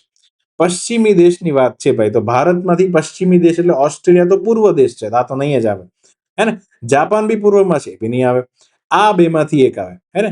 ભારત કેનેડા હશે અથવા તો ભારત યુનાઇટેડ કિંગડમ હશે. અને આમાં બી જો તમે ખબર હોય કે ભાઈ આ વર્ષે જે મેઇન કામ થયું યુકે સાથે થયું છે, હે ને, તો એ હિસાબે તમે તુક્કો લગાવો તમને આન્સર આવડી જાય કે અહીંયા તો યુકે જ આન્સર આવશે. પણ આ જો દેખાય તો એક્ઝામ એ પેપર એટલું લેન્ધી હતું મને ખબર ત્યાં સુધી કે ઘણાને આ બધું દેખાતું જ ન હોય ને, ફટાફટ ખાલી ઉપર કાર ને ઇલેક્ટ્રોનિક્સ જોઈને ચેક કરવા માંગતા હોય. તો તમે થોડું સમજો, અમુક વસ્તુ જો તમે ધ્યાનથી જોવો ને તો અમુક ઓપ્શન તો એલિમિનેટ થઈ જાય અને 50-50% માંથી તમારો આન્સર બની શકે. ચાલો જોઈએ, ભારત અને યુનાઇટેડ કિંગડમ વચ્ચે વ્યાપક આર્થિક અને વેપાર કરાર થયા છે. Comprehensive economic and trade agreement જે છે એની પર આ બંને જે છે એને હસ્તાક્ષર કર્યા. અને હસ્તાક્ષર જે છે એમાં શ્રી પિયુષ ગોયલ હતા, દેખાય છે અહીંયા, ભારતના વાણિજ્ય અને ઉદ્યોગ મંત્રી. હે ને? અને આ બાજુ હતા જોનાથન રેડોલ્ફ, જે યુકેના વેપાર સચિવ છે. યુકેમાં મંત્રીને ત્યાં સચિવ શબ્દ બોલવામાં આવે છે, ધ્યાનથી સમજો. એમની ઉપસ્થિતિમાં અને અચ્છા, એમની સાથે ઉપસ્થિત કોણ હતું? નરેન્દ્ર મોદી અને યુકેના વડાપ્રધાન હતા કીર સ્ટારમર. આ બધા મોટા મોટા માણસોએ ભેગા થઈ 6 મે 2025માં વાટાઘાટો પૂર્ણ કરી અને અલ્ટિમેટલી બંને વચ્ચે ઐતિહાસિક ફ્રી ટ્રેડ મુક્ત વેપાર જે છે કરાર જે છે એની પર શું કર્યા? હસ્તાક્ષર. નામ આવું આપે, સેટા અને મેટા અને ચેટા, થોડું ધ્યાન આપજો, બધું છે, બધું ફ્રી ટ્રેડ એગ્રીમેન્ટ જ છે. ક્લિયર? હવે આમાં મુખ્ય મુદ્દાઓ શું હતા એગ્રીમેન્ટમાં? જે પેલું હાથમાં ચોપડો લઈને ઉભા છે ને ભાઈ, એમાં શું લખ્યું હતું? તો ઇન્ડિયાથી જેટલો પણ સામાન યુકેમાં જશે, હે ને, તો અહીંયા એનું લિસ્ટ હોય કે નહીં, ચલો ઇન્ડિયાથી યુકેમાં કેટલો સામાન જાય છે એનું એક લિસ્ટ બનાવી પછી યુકેને આપવામાં આવે કે ભાઈ તો આમાં કેટલું ડ્યુટી ફ્રી કરીએ કેમ છો? તો યુકે કીધું કે આમાંથી તો હું 99% આઈટમ જે છે હું શું કરી દઉં છું? Duty free. મતલબ એ બધો જ સામાન ભારતથી યુકેમાં આવશે તો યુકેમાં ભારતની જે ચીજ કિંમત હશે એ જ કિંમતે અહીંયા યુકેમાં વેચાશે. તો 99% ભારતની આઈટમ ઇંગ્લેન્ડની અંદર એકદમ ડ્યુટી ફ્રી થઈ જશે. વિચાર તો કરો, એક સમયે આ દેશ આપણને લૂંટવા આવ્યો હતો અને આજે એ આપણી ચીજ વસ્તુને ડ્યુટી ફ્રી કરી રહ્યો છે. હા, તો ગમે ત્યારે જે છે હે ને એ જીવનની અંદર પરિવર્તન આવી શકે છે. હા, આશા અમર છે, યાદ રાખવાનું. બીજી વાત કરીએ યુકે થી બી તો સામાન ઇન્ડિયામાં જવાનો છે. તો યુકે થી જેટલો સામાન ઇન્ડિયામાં જવાનો એનું જે લિસ્ટ હોય એમાંથી ભારત સરકારને લિસ્ટ આપવામાં આવ્યું હોય તો ભારત સરકારે શું કીધું હોય કે ભાઈ આમાંથી તો અમે ખાલી 89.5% વસ્તુ પર જ ડ્યુટી ફ્રી રાખશું ભાઈ, બાકી બધી વસ્તુ પર એઝ ઇટ ઇઝ ડ્યુટી લાગશે. હે ને? અને એમાં બી તમને હવે બહુ આઈડિયા આવી જાય. વારે વારે મેં જે છે ગળું ફાડીને કીધું છે કે એમાં બે જ આઈટમ સૌથી મેઇન હશે. એક તો બધી જ એગ્રીકલ્ચર આઈટમ, ઘઉં, ચોખા, બાજરી વગેરે, અને બધી ડેરી આઈટમ, કારણ કે આ બે ઉદ્યોગ એવા છે કે જેમાં ભારત કોઈ દિવસ ડ્યુટી ફ્રી વસ્તુ નહીં કરે, કારણ કે ભારતમાં એના ખુદના ઘરના છોકરા ઘંટી ચાટવા લાગે આવું થઈ જાય, તો અલ્ટિમેટલી એના કારણે એ નહીં કરે. તો આ બે વસ્તુ હતી. હે ને? હવે યુકે થી જે ઇન્ડિયા આઈટમ આવવાની છે, ધ્યાનથી સમજજો, યુકે થી જે ઇન્ડિયા આઈટમ આવવાની છે, મતલબ કે એવી 89.5% આઈટમ જે છે ડ્યુટી ફ્રી થઈ ગઈ છે. અને એની અંદર જે આખું લિસ્ટ છે એમાં વાત છે લક્ઝરી કાર. હે ને? હા, લક્ઝરી કાર અને ઇલેક્ટ્રોનિક્સ આ બધી વસ્તુ એ 89.5% ની અંદર જ આવે છે. તો ભારતના જે અમીર લોકો છે, જે જેગુઆર અને લેન્ડ રોવર ગાડી રાખે છે, હા, જેગુઆરનો સિમ્બોલ રાખે ઈ નહીં હો, હા, ઈ પાછા ગરીબ કહેવાય. હા, અલગ ખરેખર જેગુઆર ને લેન્ડ રોવર ગાડી હોય એવા પ્રીમિયમ ક્લાસના લોકો તો ખુશ થઈ ગયા. કેમ ખુશ થઈ ગયા? કારણ કે ડ્યુટી ફ્રી થઈ જશે તો આ ગાડીની કિંમત જે ખૂબ વધારે હતી, હવે એગ્રીમેન્ટને કારણે કિંમત ભારતમાં કેવી થઈ જશે? સસ્તી. આવી બધી વાત આવી હતી, ન્યૂઝમાં ખૂબ ચાલી હતી. એટલા માટે આ દીકરાઓએ આપણે મેં શું મૂક્યો છે? પ્રશ્ન મૂક્યો છે. હે ને? તો જેગુઆર અને લેન્ડ રોવર જે છે, હા, આમાં તમે રતન તાતાની જે ઇન્ટરેસ્ટિંગ સ્ટોરી જે છે એને બી રિસર્ચ કરી શકો છો. ક્લિયર? ચલો, તો અહીંયા ભારત અને યુકે વચ્ચે આ કરાર જે છે એના અંતર્ગત કાર અને ઇલેક્ટ્રોનિક્સ ઉપર ડ્યુટી ઘટાડી નાખવામાં આવી. નેક્સ્ટ ક્વેશ્ચન, વૈશ્વિક નવીનતા સૂચકાંક ગ્લોબલ ઇનોવેશન ઇન્ડેક્સ વિશે વિધાનો ધ્યાનમાં લો. કયા વિધાનો સાચા છે? ચલો, ગ્લોબલ ઇનોવેશન ઇન્ડેક્સ જે છે એ સંસ્થાઓ, માનવ મૂડી અને માળખાગત સુવિધા જેવા ઇનપુટ્સના આધારે કોઈ દેશ કેટલો ઇનોવેશન એની પાસે એબિલિટી છે એનું મૂલ્યાંકન કરે છે. બીજું, આ સૂચકાંક જે છે એ અન્ય બીજી પણ આંતરરાષ્ટ્રીય સંસ્થાઓની પાર્ટનરશિપથી, હે ને, વર્લ્ડ ઇન્ટેલેક્ચ્યુઅલ પ્રોપર્ટી ઓર્ગેનાઇઝેશન દ્વારા સંયુક્ત રીતે જે છે આ ઇન્ડેક્સ પ્રકાશિત કરવામાં આવે છે. મતલબ કે વીપો નામની સંસ્થા તો છે જ, પણ વીપો નામની એકલી સંસ્થા ને એની સાથે બીજી પણ સંસ્થાઓ છે, એની પાર્ટનરશિપથી આ ઇન્ડેક્સ પ્રકાશિત કરવામાં આવે છે. ત્રીજું, સૌથી વધુ, હવે ધ્યાનથી સમજો, આ વિધાન ખૂબ કોમ્પ્લિકેટેડ હતું, અહીંયા જ લોચો ચડી ગયો હતો. સૌથી વધુ જે ઇનોવેશન જે છે એનું મૂલ્યાંકન ધરાવતા દેશો હોય, આમાં તમને પહેલાથી ખબર હોવી જોઈએ કે જે વારે વારે ઇન્ડેક્સ આવે છે એમાં ટોપ 5 કે ટોપ 10 દેશો કયા છે કે જે દેશમાં સૌથી વધારે નવીનતા છે. એ લોકો એના છોકરાઓ કંઈક નવું કર્યા જ કરે. સમજ પડી? હવે આ દેશો પણ સૌથી વધુ માથાદીઠ જીડીપી નોંધે છે. તો જે દેશોમાં નવીનતા વધારે છે એની જીડીપી અને માથાદીઠ આવક પણ વધારે છે, એવું કંઈક આ સેન્ટેન્સમાં કહી રહ્યા છે. તો શું આવું હોય ખરું? જે દેશ ઇનોવેશન કરતો હોય, એ દેશ ખૂબ બધી પ્રોડક્ટ બનાવતો હોય, ઇઝ ઇટ પોસિબલ? શું આ બંને વચ્ચે આવું લિંકેજીસ હોય છે ખરું? એ આપણે જોવાનું છે. ચલો, 4 ઓપ્શન આપ્યા છે નીચે. ઓકે, એનાલાઇઝ કરીએ. સૌથી પહેલા વાત કરીએ ગ્લોબલ ઇનોવેશન ઇન્ડેક્સ. તો વીપો તો આપે જ છે. વીપો સાથે યુનિવર્સિટી એનો ડેટા બી અહીંયા એડ થાય, એ પણ રિસર્ચ કરવામાં મદદ કરે, કોર્નેલ યુનિવર્સિટી, અને એક અમેરિકાની સ્કૂલ છે ઇનસીડ સ્કૂલ. હે ને? તો આ બંને સંસ્થાઓ જે છે મદદ કરે વીપો, જે જીનીવામાં છે, અને આ ત્રણેય ભેગા થઈને ગ્લોબલ ઇનોવેશન ઇન્ડેક્સ જે છે રિલીઝ કરે છે. અને આ દેશોની નવીનતાનું પ્રદર્શન માપે. તમારો દેશ હાવ ગધેડા અને ઘેટા જેવો છે કે જે એકને એક વસ્તુ કરી જ જાય છે કે કંઈક નવું કરે છે, કંઈક ઇનોવેટિવ કરે છે, આ માપવાનું છે. હે ને? તો ગ્લોબલ ઇનોવેશન ઇન્ડેક્સ માપવો હોય, ગ્લોબલ ઇનોવેશન ઇન્ડેક્સ માપવો હોય તેના માટે તમારે બે વસ્તુ ધ્યાન રાખવાની. GII, ગ્લોબલ ઇનોવેશન, વૈશ્વિક નવીનતા સૂચકાંક બરાબર શું થાય? તેમાં ઇનપુટ ઇન્ડેક્સ વત્તા આઉટપુટ ઇન્ડેક્સ બંનેનો સરવાળો કરો ત્યારે GII મળે. હવે આ બે શું છે અને એ કઈ રીતના માપવામાં આવે એ હવે આપણે સમજીએ. ચલો, પહેલા તો ઇનપુટ સમજીએ. હે ને? ઇનપુટ એટલે જે એન્ટર થાય છે. તો એમાં એવું વિચારવાનું કે કઈ પરિસ્થિતિઓ કોઈ દેશમાં નવીનતાને સક્ષમ બનાવે. હા, તો કોઈ દેશ જે છે એમાં કેવી કેવી સિચ્યુએશન્સ હોય તો એ દેશના નાગરિકો, છોકરાઓ, વિદ્યાર્થીઓ, એન્જિનિયરો, ડોક્ટરો જે છે એ ઘેડછાપ પદ્ધતિમાં ન ચાલે, કંઈક નવું યુનિક કામ કરે. હે ને? તો એવી કેવી પરિસ્થિતિ દેશમાં હોવી જોઈએ? તો એના અલગ અલગ પિલર છે. પહેલા તો સરકારી સંસ્થાઓ કેટલી મદદ કરે છે નવીનતાને. હા, અમને તો ખબર જ છે કે અમારી સરકારી કોલેજો ભારતની જે પણ છે, હે ને, આઈઆઈટી અને એમ્સને છોડી દો, બાકી બધી જે સરકારી કોલેજ, ફટીચર કોલેજો જે છે, યુનિવર્સિટીઝની વાત કરીએ, સ્કૂલોની વાત કરીએ, હા, અમુક હોય છે રેર કેસમાં, પણ મોટા ભાગની સરકારી સંસ્થાઓમાં બેસવાના ફાંફા હોય, હે ને. તો આમાં તો નવીનતા કોણ લાવે, ક્યાંથી લાવે, કેમ લાવે, એ મને નથી ખબર પડતી. પહેલો પિલર આ છે. બીજો પિલર માનવ મૂડી. માનવ પણ પોતે એક કેપિટલ છે. જેમ તમારી પાસે એક ખાનામાં રૂપિયા પડ્યા હોય, એનાથી તમે એનું ઇન્વેસ્ટમેન્ટ કરીને બીજા રૂપિયા કમાઈ શકો, એમ એક દેશ પાસે જો માણસો ખૂબ કૌશલ્યવાન હોય, હા, ગોખણ પટ્ટી કરેલા ન હોય, કોરોનામાં ભણેલા ન હોય, ઓનલાઈન ભણેલા ન હોય, હે ને, હા, એ માનવ જે છે એની પાસે સ્કિલ હોય, તો એવા સ્કિલફુલ માણસો પણ દેશ માટે એક રૂપિયો જ કહેવાય. અને કેટલું એ દેશમાં સંશોધન થાય છે. હા, તો આરએનડી પર સરકાર કેટલો ખર્ચ કરે છે, એજ્યુકેશન પાછળ કેટલો ખર્ચ કરે છે, અને ઉચ્ચ એજ્યુકેશન, આ બધું ચેક કરવાનું. તમે વિચારો, જર્મનીના જેવા દેશો છે એમાં તો સાવ ફ્રી છે એજ્યુકેશન. સરકાર કેટલો ખર્ચ કરે છે, ત્યારે જઈને બધું એજ્યુકેશન ફ્રી થાય.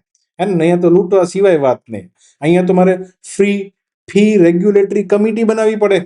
હા, અને પછી કેવું પડે, સ્કૂલો જે છે એ એક વખત તો ફી લે, હાથે હાથે છોકરાઓના કેટલા કેટલા અલગ અલગ પેમેન્ટ જે છે એ ખાટી લે, હે ને. તો કે અત્યારે કે ડિસેમ્બર મહિનામાં તો કે આપણે તો ટેક ફેસ્ટ કરવાનો છે, તો ટેક ફેસ્ટના નામે લાવો બધા 500 રૂપિયા. હા, કેટલા લૂંટે, અલગ અલગ યુનિફોર્મના નામે લૂંટે. પછી એક નાની એવી, મને તો એવી ખબર છે કે નાની એવી ડાયરી લેવાની હોય તો એને પાછા 50 રૂપિયા દેવાનું. તો ભાઈ બધું તમે ફીમાં લઈ ન લીધું, નહીં, ફી તો અલગ કહેવાય. હા, હવે આવું જે દેશમાં હોય, તો એના મા બાપ આટલા લૂંટાતા હોય, તો એના છોકરાને રિસર્ચ કરવા પાછળ, અરે બાપા, અહીંયાનો છોકરો તો બિચારો જોબ મળે ત્યાં સુધી જ મહેનત કરશે, હે ને. ચાલો, ત્રીજું છે ઇન્ફ્રાસ્ટ્રક્ચર. આપણા દેશમાં આઈસીટી કેવું છે, ઇન્ફ્રાસ્ટ્રક્ચર, ઇન્ફોર્મેશન અને કમ્યુનિકેશન ટેકનોલોજી કેવી છે? શું આપણા દેશમાં વાઈફાઈ બધી જગ્યા 4 રસ્તા ઉપર જોવા મળે છે? ઇન્ટરનેટ જે છે એ ફ્રીમાં યુઝ કરવા મળે છે, અને એનો ઉપયોગ લોકો કરી શકે છે? ગામડાના ખૂણે ખાંચરે ઇન્ટરનેટ પહોંચ્યું છે? એ ઇન્ફ્રાસ્ટ્રક્ચર કેવું છે ચેક કરવાનું. બજાર સુઘડતા. તમારે આ દેશમાં કંઈક નવું કરવું હોય, એક રોબોટ બનાવો, ચાલો, તો એ રોબોટ બનાવવો છે તો એના માટે કંઈક પૈસા તો જોઈએ ને ભાઈ. તમારી પાસે તો આઈડિયા હશે, પૈસો કોણ તમારા ધંધામાં રોકે છે, રોકાણ કોણ કરે છે, એ બી તો જોવાનું. પાંચમો પિલર છે વ્યાવસાયિક સુઘડતા. હા, તમારા કામદારો જે છે એ કેટલા કૌશલ્યવાન છે. પછી માની લો કે તમે એક કંપની ચલાવો છો ને એમાં જેટલા બી એમ્પ્લોય કામ કરે છે, એને મેં કંઈક નવું આપ્યું, એમ કીધું કે હાલો ભાઈ, આ વખતે તો હવે જેમિનાઈ જે છે એનાથી તમારે હવે કામ કરવાનું છે. તમારે જાતે જે મહેનત કરતા હતી બંધ, હવે તમારે કંઈક નવી રીતના કામ કરવાનું. હવે જેવું નવું કરવાનું કે ને, લોલન મગજ છટકે કે તમે નવું રહેવા દે ભાઈ, જે જૂનું છે હકાવન ભાઈ. હે, તો જ્ઞાન શોષવાની તાકાત એક દેશના લોકોમાં કેટલી છે એ તે જોવાનું થાય ને. હા, બીજું, નવું ઇનોવેશન કરવાની ક્ષમતા કેટલી છે એ પણ તમારે સમજવાનું થાય. તો અલ્ટિમેટલી આ 5 પિલરના આધારે નક્કી કરવામાં આવે. આને ઇનપુટ કહેવાય. છઠ્ઠા પિલરથી ચાલુ થાય આઉટપુટ, કે તમે ચાલો આ 5 પિલર તમારા દેશમાં મજબૂત કર્યા, તો હવે એનાથી તમને કંઈક આઉટપુટ મળવાનું છે. શું આઉટપુટ મળવાનું? ધ્યાનથી સમજો. છઠ્ઠો પિલર કે છે કે હવે તમારા દેશમાં જ્ઞાન અને ટેકનોલોજી કેવી છે એ જોવાનું. તમારા દેશમાંથી કેટલી પેટન્ટ જે છે, હે ને, કેટલા લોકો પેટન્ટ નોંધાવે. પેટન્ટ ક્યારે નોંધાવો? પેટન્ટ કહેવાય કોને? તમે કાંઈક એવું મશીન બનાવ્યું, હે ને, હા, તો એ મશીન જે છે એ બીજા કોઈ ના બનાવી શકે, તો તમારે એની પેટન્ટ ફાઇલ કરવી પડે. પછી કોઈ બીજો વ્યક્તિ આવું મશીન ન બનાવી શકે. જેટલી વધારે જે દેશમાં પેટન્ટ ફાઇલ થાય, તો સમજી લેવાનું કે એ દેશના લોકો ઇનોવેટિવ છે, હે ને. જેટલા વૈજ્ઞાનિક પ્રકાશનો, પુસ્તકો, હાઈટેક એક્સપોર્ટ થાય, આઈસીટી સેવાઓની નિકાસ થાય, આવું બધું થવા લાગે, તો સમજી લેવાનું આ નોલેજ ઇકોનોમી છે. એક શબ્દ છે બહુ ફેમસ, નોલેજ ઇકોનોમી, હે ને. તો નોલેજ ઇકોનોમી તમારો દેશ બનવા લાગે, તો આ લોકો ખાલી ઇનપુટ નથી જોતા, આઉટપુટ જોવે. એવું ન થાય કે ભાઈ સ્કૂલમાં એજ્યુકેશન ફ્રી છે પણ છોકરા કાંઈ નવું કાંઈ કરતા જ નથી, તો છઠ્ઠો પિલરમાં એ જોવાનું કે આઉટપુટ શું આવે છે, બરાબર. સાતમો પિલર જે છે સર્જનાત્મક આઉટપુટ. ટ્રેડમાર્ક્સ કેટલા આવે છે, નવી નવી ઇન્ડસ્ટ્રીયલ ડિઝાઇન્સ કેટલી બને છે. ફોર એક્ઝામ્પલ, સેમસંગ જે છે તો એને ફોલ્ડેબલ સ્માર્ટફોન બનાવ્યો, આખો ફોન જે છે એ વચ્ચેથી વળી જાય. હવે તો કંઈક ટ્રાયફોલ્ડ ફોન આવ્યો છે. હા, તો આ બધાની ઇન્ડસ્ટ્રીયલ ડિઝાઇન જે છે એના ટ્રેડમાર્ક્સ કેટલા થાય છે, આ બધું બી તો જોવાનું. તો અલ્ટિમેટલી 7 પિલર ઉપર આ લોકો જીઆઈઆઈ એટલે કે વૈશ્વિક સર્જનાત્મકતા સૂચકાંક આપે છે. એમાં ઇનપુટમાં અને આઉટપુટમાં આ ડિવાઇડેડ છે. ઓકે, હવે આગળ વધીએ. હવે તમે જો, અહીંયા મેં આખો છેલ્લા 3 વર્ષના રિપોર્ટ મૂક્યા છે, હે ને. એમાં કોનો કેટલામો રેન્ક છે એ પણ અહીંયા લખ્યું છે. ઓકે, 2023, 24 અને 25 ની અંદર તમે જો, અહીંયા ઉપર જે દેશો છે, સ્વિટ્ઝરલેન્ડ, સ્વિડન, યુએસએ. પછી અહીંયા કોણ દક્ષિણ કોરિયા, ક્યારેક સિંગાપોર છે, સિંગાપોર અહીંયા યુકે, સિંગાપોર, આ બધા જ આંટા મારે છે ને અહીંયા. આ બધા દેશો જે છે લગભગ તમે જો એ કોમન રિપીટ થાય. અહીંયા નેધરલેન્ડ છે, પાછું અહીંયા નેધરલેન્ડ છે, પાછું અહીંયા નેધરલેન્ડ છે. તો ઉપરના ટોપ 10 કન્ટ્રીઝની અંદર લગભગ બધા દેશો રિપીટ થાય છે. હવે રિપીટ થયાનો મતલબ એવો થાય કે આ દેશો સૌથી વધારે ઇનોવેટિવ કન્ટ્રીઝ છે. ખૂબ બધી પેટન્ટ ફાઇલ થાય છે. ત્યાંના છોકરાઓ નવું સંશોધન કરવામાં વધારે રચ્યા પચ્યા છે. હા, તો હવે તમે વિચારો, અહીંયા વાત એવી છે કે તમને શું લાગે છે કે આ દેશોનો જીડીપી પણ વધતો હશે? પ્રશ્ન બહુ ઇમ્પોર્ટન્ટ છે. તમારા દેશમાં ઇનોવેશન કરવાની તાકાત હોય તો શું એનો મતલબ એવો પણ છે કે આ બધા જ દેશોનો જીડીપી પણ ઊંચો હોય? હે ને? તો એવું પોસિબલ નથી. આ બે વસ્તુ જોડાયેલ નથી. તમે સમજો કેમ? કારણ કે બની શકે અહીંયા તમે ક્રૂડ ઓઇલ, પેટ્રોલિયમ, ખનિજ સંસાધન એ બી તો જોવાનું ને. હવે અમુક દેશ એવા છે જેમ કે સાઉદી અરેબિયા છે, એ આમાં ક્યાંય છે જ નહીં. હા, તો સાઉદી અરેબિયાની અંદર તમે જુઓ, એમાં એટલું બધું ઇનોવેશન નથી થતું, આપણે સમજી શકીએ છીએ. પણ એ દેશનો જીડીપી તો ભાઈ ભૂકા કાઢી નાખે એવો છે. હે ને? તો અહીંયા એક વસ્તુ તો કોમન છે કે એવા દેશો કે જે પેટ્રોલિયમ ઉત્પાદક દેશો છે, હા, એની માથાદીઠ આવક અને જીડીપી તો વધુ છે, પણ એનામાં નવીનતા નથી. એ ઇનોવેટ નથી કરી શકતા. પડી સમજ? હા, તો અલ્ટિમેટલી આ બંને કઈ એકબીજાને સુસંગત હોતું નથી. પણ અહીંયા વિધાનમાં શું કીધું છે? બંને સુસંગત હોય, કે જેમાં નવીનતા વધારે હોય ને એ જ દેશમાં જીડીપી પણ વધારે હોય. ભાઈ એવું કઈ હોતું નથી. તો ત્રીજું વિધાન કેવું છે? ખોટું છે. બાકીના બંને વિધાન સાચા છે. આન્સર આવશે. ચલો, તો આ હિસાબે, મારા હિસાબે તમને ખબર પડી ગઈ હશે. આટલા પ્રશ્ન STI ની અંદર કરંટ અફેર્સમાંથી હતા. હા, તો આ પ્રશ્નોનું આપણે એનાલિસિસ કર્યું. હજી પણ મને થોડા પ્રશ્નો લાગતા જ હશે. મન મજા આવશે આ પ્રશ્નોમાં. રોજ એનાલિસિસ હું કરાવીશ. પ્રશ્નો તમને એટલા ભરપૂર એનાલાઇઝ કરાવીશ કે તમને મજા આવી જવાની છે. અને મજા સાથે તમને ખબર બી પડશે કે કયા લેવલ અને કયા ડેપ્થમાં ક્વેશ્ચન પૂછાય છે. ચલો, હવે આપણે જે રેગ્યુલર કરંટ અફેર ભણી રહ્યા છે એનો એપિસોડ નંબર 4. અને આજે થોડા પ્રશ્નો મેં ઓછા રાખ્યા છે કારણ કે STI ના પ્રશ્નો હતા. હા, આવતીકાલે પછીના જે એપિસોડમાં 5મા નંબરના એપિસોડમાં પાછા પ્રશ્નો વધી જશે. ક્લિયર? ચલો, જોઈએ આજનો પહેલો પ્રશ્ન. ટેક્સટાઇલ મંત્રાલય દ્વારા રાષ્ટ્રીય ટેક્સટાઇલ મંત્રીઓની પરિષદનું આયોજન કયા શહેરમાં કરવામાં આવ્યું? ચલો, 4 ઓપ્શન તમારી પાસે છે. જોઈએ ફટાફટ. હા, ભારતની અંદર ટેક્સટાઇલ મંત્રીઓની પરિષદ યોજાણી. હા, તારીખ છે, મતલબ યોજાવાની છે બેઝિકલી 8 થી 9 જાન્યુઆરી 2026માં. એનું સ્થળ છે આસામની અંદર આવેલું ગુવાહાટી. હે ને? ઉદ્દેશ્ય શું છે? ભારતનું જે કપડું છે એને વૈશ્વિક ઉત્પાદનનું એક કેન્દ્ર બનાવવું છે. અને એના માટે આપણે સ્ટ્રેટેજી બનાવવા માટે બધા મંત્રીઓ જે છે, હા, એ સરસ મજાના જબા બબા પહેરી, હા, મારે ટેક્સટાઇલના મંત્રીઓ છે તો ટેક્સટાઇલના કપડા પહેરીને જવું પડે ને. હા, તો એ બધા પહેરીને બે છે. અને એમાં થીમ પણ રાખવામાં આવી છે કે ઇન્ડિયાનું ટેક્સટાઇલ, એમાં વિવિંગનો ગ્રોથ, આપણું હેરિટેજ અને ઇનોવેશન. અને આવા થીમ તો રાખી દો, પણ ઇનોવેશન શબ્દ રાખવાથી અહીંયા ઓલા ગ્લોબલ ઇનોવેશન ઇન્ડેક્સમાં નંબર કેમ નથી આવતો? એ નથી ખબર પડતું. હા, ચાલો. ભારતનું કપડું જે છે એમાં વણાટમાં વૃદ્ધિ થાય. હે ને? વારસો આપણો જે વણાટનો આટલો મોટો છે, હે ને, એને બી આપણે આગળ વધારીએ અને એમાં કંઈક નવીનતા લઈએ. નવા મશીનો. તમે વિચારો, આ ચાઇના વાળાઓ, મને મારે શું કેવું, અમે તો સુરતના છીએ, અમે ટેક્સટાઇલ ઉદ્યોગને એકદમ ડિટેલમાં જાણીએ છીએ. ભાઈ, કાંઈક નવું થાય ને મા દીકરા અહીંયા મશીન બનાવી દે. કાંઈક આપણે અહીંયા ડિમાન્ડ પેદા થાય એવડે અહીંયા મશીન બનાવી દે. પછી ત્યાંથી અહીંયા ઇમ્પોર્ટ કરવાનું અને લાખો રૂપિયા જે છે એને આપવાના. એ નવીનતા કર્યા કરે, આપણે અહીંયા જે છે એનું થૂકેલું ચાંટા કરવાનું. આ જ વસ્તુ ચાલે છે. ઇનોવેશનના નામે ભારતની અંદર આપણે ટેક્સટાઇલમાં નવા મશીન પણ નથી બનાવતા, તો એ શરમની વાત કેવી જોઈએ. તો એટલા માટે જ અહીંયા મંત્રીઓ બધા ભેગા થયા છે કે કંઈક નવું લાવીએ, ઇનોવેટિવ કરીએ તો કંઈક ફાયદો થાય. એની રચના વ્યૂહાત્મક બનાવે. લક્ષ્ય બી રાખ્યા છે, ટાર્ગેટ તો રાખવા પડે, એમને તો થોડું ચાલે. તો કે 2030 સુધીમાં ભારત જે છે એમાં $350 અબજ જે છે એ કાપડ ઉદ્યોગનો આખો સાઇઝ આકાર થઈ જાય. આખો ઉદ્યોગ આટલો મોટો થઈ જવો જોઈએ કે આપણે $350 અબજ કપડું જે છે બનાવતા હોવા જોઈએ. પછી $100 અબજ જે છે એ કપડું જે છે આપણે એક્સપોર્ટ કરતા હોવા જોઈએ. આવો આપણે ટાર્ગેટ રાખ્યો છે. આ ટાર્ગેટ યાદ રાખજો, મેઇન્સમાં લખવા માટે કામ લાગશે. 350 ને 100. બીજું, પરંપરાગત કાપડ. આપણે પરંપરા બહુ વાલી છે. હા, તો જૂનું આપણું જે ટ્રેડિશનલ કપડું છે એની પર બી ધ્યાન દેવાનું છે. નવું મોડર્ન કપડું તો બનાવવાનું જ છે. હા, તો ખાસ ભાર જે છે એ હાથસાળ અને હસ્તકલા ઉપર મૂકવામાં આવ્યો છે, વિચ ઇઝ વેરી ગુડ. કારણ કે એન્વાયરમેન્ટ ફ્રેન્ડલી વસ્તુ છે. હેન્ડલૂમ જેને કહીએ, આને હેન્ડલૂમ કહેવાય. હાથેથી આ લૂમિંગ કરે ને એને હેન્ડલૂમ કહેવાય. હા, અને હસ્તકલામાં તો પછી બધું જ આવી જશે. બહુ મોટું સેક્ટર છે હેન્ડીક્રાફ્ટ તો, હે ને? જેમાં રમકડા ને બમકડા ને બધું આવી જાય. પણ આપણે તો કાપડવાળું જે હસ્તકલા છે એ ઉદ્યોગ ખાસ કરીને જોવાનો છે. ક્લિયર? તો આની પર ભાર આપવામાં આવશે. બીજો ધ્યેય એવો રાખવામાં આવ્યો છે કે પરંપરાગત કાપડ જે છે એનું આધુનિકીકરણ થાય. યસ, પટોળા છે, અજરખની સાડી, તો તમે આ પેટર્ન તમે જોઈ શકતા હોય. એને આ બધી પેટર્ન બી ઓળખજો. આ સાડીને કહેવાય, આવી પેટર્ન જો તમે ક્યાંક જોઈ ગયા, એને રિપીટેટિવ પેટર્ન કહેવાય આને. હે, જે તમે ચિત્રકામમાં જોતા હોય કે એક પેટર્ન અહીંયા છે, પાછી એક અહીંયા છે, પછી એક અહીંયા છે. રિપીટેટિવ પેટર્ન, એક પેટર્ન ફોલો થતી હોય ને, અજરખની સાડી કહેવાય. તો આ અજરખ પેટર્ન છે. સેમ પટોળાની પેટર્ન આવે. તો એનું આધુનિકીકરણ કરો, કારણ કે એ જ જૂની સ્ટાઇલમાં જૂની ઢબમાં બનાવ્યા કરીએ છીએ એ નહીં ચાલે. એ જ વસ્તુને તમે મોડર્ન મશીનરીથી આધુનિક રીતના જો બનાવી શકતા હોય તો એવું કરવું જોઈએ ને આપણે.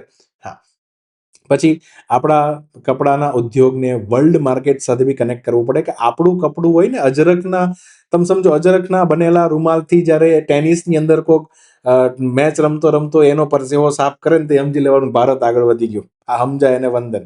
પણ એમ જ ચલો આગળ વધીએ. આ પરિષદ જે છે ને, તમે વિચાર કે ગુવાહાટી આસામમાં જ કેમ યોજાણી, એનું બી તો એક રીઝન છે. હા, તો અહીંયા ઉત્તર પૂર્વ જે છે એની અંદર એક વસ્તુ ખૂબ સારું મળે છે. એક તો રેશમ, સિલ્ક, હે ને? આ જે રેશમના કીડા હોય એમાંથી મુગા અને એરી, યાદ રાખજો આ બે શબ્દ, મુગા અને એરી, આ બંનેને રેશમ કહેવાય છે, સિલ્ક કહેવાય. જો અહીંયા બે ફોટા, બે બે હાથમાં જે વસ્તુ પડી છે એમાંથી આ જે છે એને કહેવાય મુગા પ્રકારનું રેશમી કપડું, અને આ જે છે એરી પ્રકારનું રેશમી કપડું. આ બંને માટેની જે ઈયળો હોય એને ઈયળોની લાળમાંથી અલ્ટિમેટલી રેસા મળે ને, રેસાને આ રીતના ફફૂંદ બનાવવામાં આવે, કકૂન બનાવવામાં આવે, અને આ રીતના રેશમ પ્રાપ્ત કરવામાં આવે. બહુ જ મુલાયમ હોય, હે ને? હા, તો ઢાકાનું મલમલ જે ફેમસ છે, આ બંનેનો કલર અલગ અલગ હોય. ક્લિયર? ચલો, તો મુગા અને એરી બંને શબ્દ યાદ રાખજો.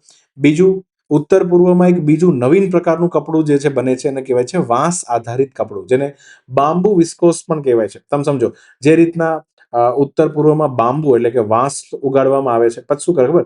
વાંસને આ રીતના એક મશીનની અંદર ક્રેકડાઉન કરે, તોડી નાખે, એનો પલ્પ બનાવે. શું બનાવે? પલ્પ. બરાબર? અને આ જે પલ્પ હોય એ પલ્પ લઈ એની અંદરથી કેમિકલ અને અમુક રસાયણો નાખી એક રીજનરેટિંગ ફાઈબર બનાવવામાં, એટલે કપડો એક રેસા બનાવવામાં આવે. અને આ રેસા જે છે ને વિવિંગ કરી અલ્ટિમેટલી તમે વિચારો, બાંબુમાંથી આવું કપડું બનાવી દીધું. અને બાંબુ વિસ્કસ કપડું કહેવાય, જે ઉત્તર પૂર્વમાં ખૂબ સમૃદ્ધ છે. તો અલ્ટિમેટલી વાત એવી છે કે આ બધાને પણ પરંપરાગત કહેવાય, આ બધાને પણ પ્રોત્સાહન આપવા માટે, અને દુનિયા બી આને જાણે. આપણી વસ્તુ બ્રાન્ડ બનવી જોઈએ ભાઈ. તો દુનિયાને બી ખબર પડે કે આપણે એન્વાયરમેન્ટલ ફ્રેન્ડલી કપડાં વાપરવા જોઈએ. તો એના માટે ભારત સરકાર પૂરેપૂરી કટિબદ્ધ છે. ચલો, પહેલો પ્રશ્ન તમારી સામે કે ભારતમાં પીએમ મિત્રા નામની યોજના છે. પહેલા તો આનું ફૂલ ફોર્મ જણાવો, મિત્રાનું ફૂલ ફોર્મ જણાવો. અને આ મિત્રા યોજના જે ટેક્સટાઇલ સાથે જોડાયેલી બહુ જ મહત્વાકાંક્ષી યોજના છે, એમાં નરેન્દ્ર મોદી સાહેબ ભારતમાં 7 જગ્યાએ મોટા ટેક્સટાઇલ પાર્ક બનાવવા માંગે છે. હે ને? ટેક્સટાઇલ પાર્ક કોને કહેવાય? કે જેમાં ટેક્સટાઇલ ઇન્ડસ્ટ્રી સાથે જોડાયેલ તમામ વસ્તુ જે છે એક જ જગ્યા પર હોય, હે ને? તો એને કહેવાય છે ટેક્સટાઇલ પાર્ક. તો આવા અલગ અલગ 7 જગ્યા પર, તો 7 અલગ અલગ જગ્યા કઈ છે અને એના નામ પણ તમારે કોમેન્ટ સેક્શનની અંદર લખવાના છે. લખજો ભાઈ, તો જ તમારા મગજમાં ઘૂસવાનું છે, તો જ તમારા મેન્સમાં બી આન્સર આવવાના છે, માર્ક્સ આવવાના છે, હે ને? અને પ્રિલિમ પણ તમે તો જ પાસ કરી શકશો. લખવું ખૂબ જરૂરી છે. ક્લિયર? પીએમ મિત્રાનું ફૂલ ફોર્મ બી જણાવજો અને સાથે 7 જગ્યાના નામ. બીજી વાત કરીએ તો ભારતમાં પ્રથમ સફળ કોટનની મિલ જે છે એ મુંબઈમાં નાખવામાં આવી હતી. હા, અસફળ કોટનની મિલ તો તમિલનાડુમાં હતી, પણ અહીંયા સફળ કોટનની મિલ મુંબઈમાં નાખી હતી. એને એનું નામ હતું 1854માં સ્પિનિંગ એન્ડ વિવિંગ કંપની, જે પારસી વ્યક્તિ હતા કાવસજી નાનાભોઈ દાવર. હે ને? કાવસજી નાનાભોઈ દાવર નામના વ્યક્તિએ આ કંપની બનાવી મુંબઈમાં. બહુ જ મહેનતથી પ્રયત્ન કરી અલ્ટિમેટલી પહેલી મિલ બનાવી દેખાડી. અને આની પહેલા પણ એક વ્યક્તિ બરાબરનું બળ લગાવતો હતો, પણ બિચારાનું કોઈ માનતું નહોતું. એવા વ્યક્તિનું નામ છે રણછોડલાલ છોટાલાલ. બળ તો એમને ખૂબ લગાવ્યું, પણ એને કોઈ પૈસા આપવા માટે એ સમયે જે શેર ધારકો એ તૈયાર નહોતા થતા, ઇન્વેસ્ટમેન્ટ કરવા કોઈ રેડી નહોતા. આઈડિયા તો એની પાસે હતો. ક્લિયર? હા, તો છતાં બી મહેનત કરતા રહ્યા, અલ્ટિમેટલી સફળતા મળી. બહુ લાંબી કહાની છે રણછોડલાલ છોટાલાલની. એમણે અમદાવાદમાં મતલબ ગુજરાતની પ્રથમ કોટન મિલ જે છે એણે અમદાવાદમાં નાખી. કંપની પણ એને બી બને. આમ તો પહેલા તો નાનો એવો ફરજો હતો ભાઈ, ફરજો ખબર પડે, કાઠિયાવાડી શબ્દ છે, હે ને? તો નાની એવી દુકાન તમે સમજી લો કે એની અંદર પહેલા તો આવી એક નાનું એવું મશીન મૂકી અને કંપની ચાલુ કરી હતી, પછી મોટું સામ્રાજ્ય પાથર્યું. Ahmedabad spinning and weaving company limited by Ranchhodlal Chhotalal, હે ને, રણછોડલાલ છોટાલાલે, જેને આધુનિક અમદાવાદના પિતા પણ કહેવામાં આવે છે, હે ને. એની આ બુક પણ છે, ડોક્ટર મકરંદ મહેતાની બુક છે, બહુ જ સરસ પુસ્તક છે, તો વાંચ્યું હોય તો વાંચી શકો. હવે પ્રશ્ન એ છે કે રણછોડલાલ છોટાલાલ જે છે એ પ્રયત્ન કર્યા હતા કે ગુજરાતમાં પણ પહેલી મિલ બને, જે રીતના કાવસજી દાવરે બનાવી મુંબઈમાં, એવી અમદાવાદમાં બી બને. તો એને મશીન કોણ સપ્લાય કરશે? કારણ કે એ સમયે મશીન બનતા હતા ઇંગ્લેન્ડમાં. તો ઇંગ્લેન્ડથી મશીનરી એને પહોંચાડવામાં મદદ કરનાર બીજો એક પારસી વ્યક્તિ કોણ હતા?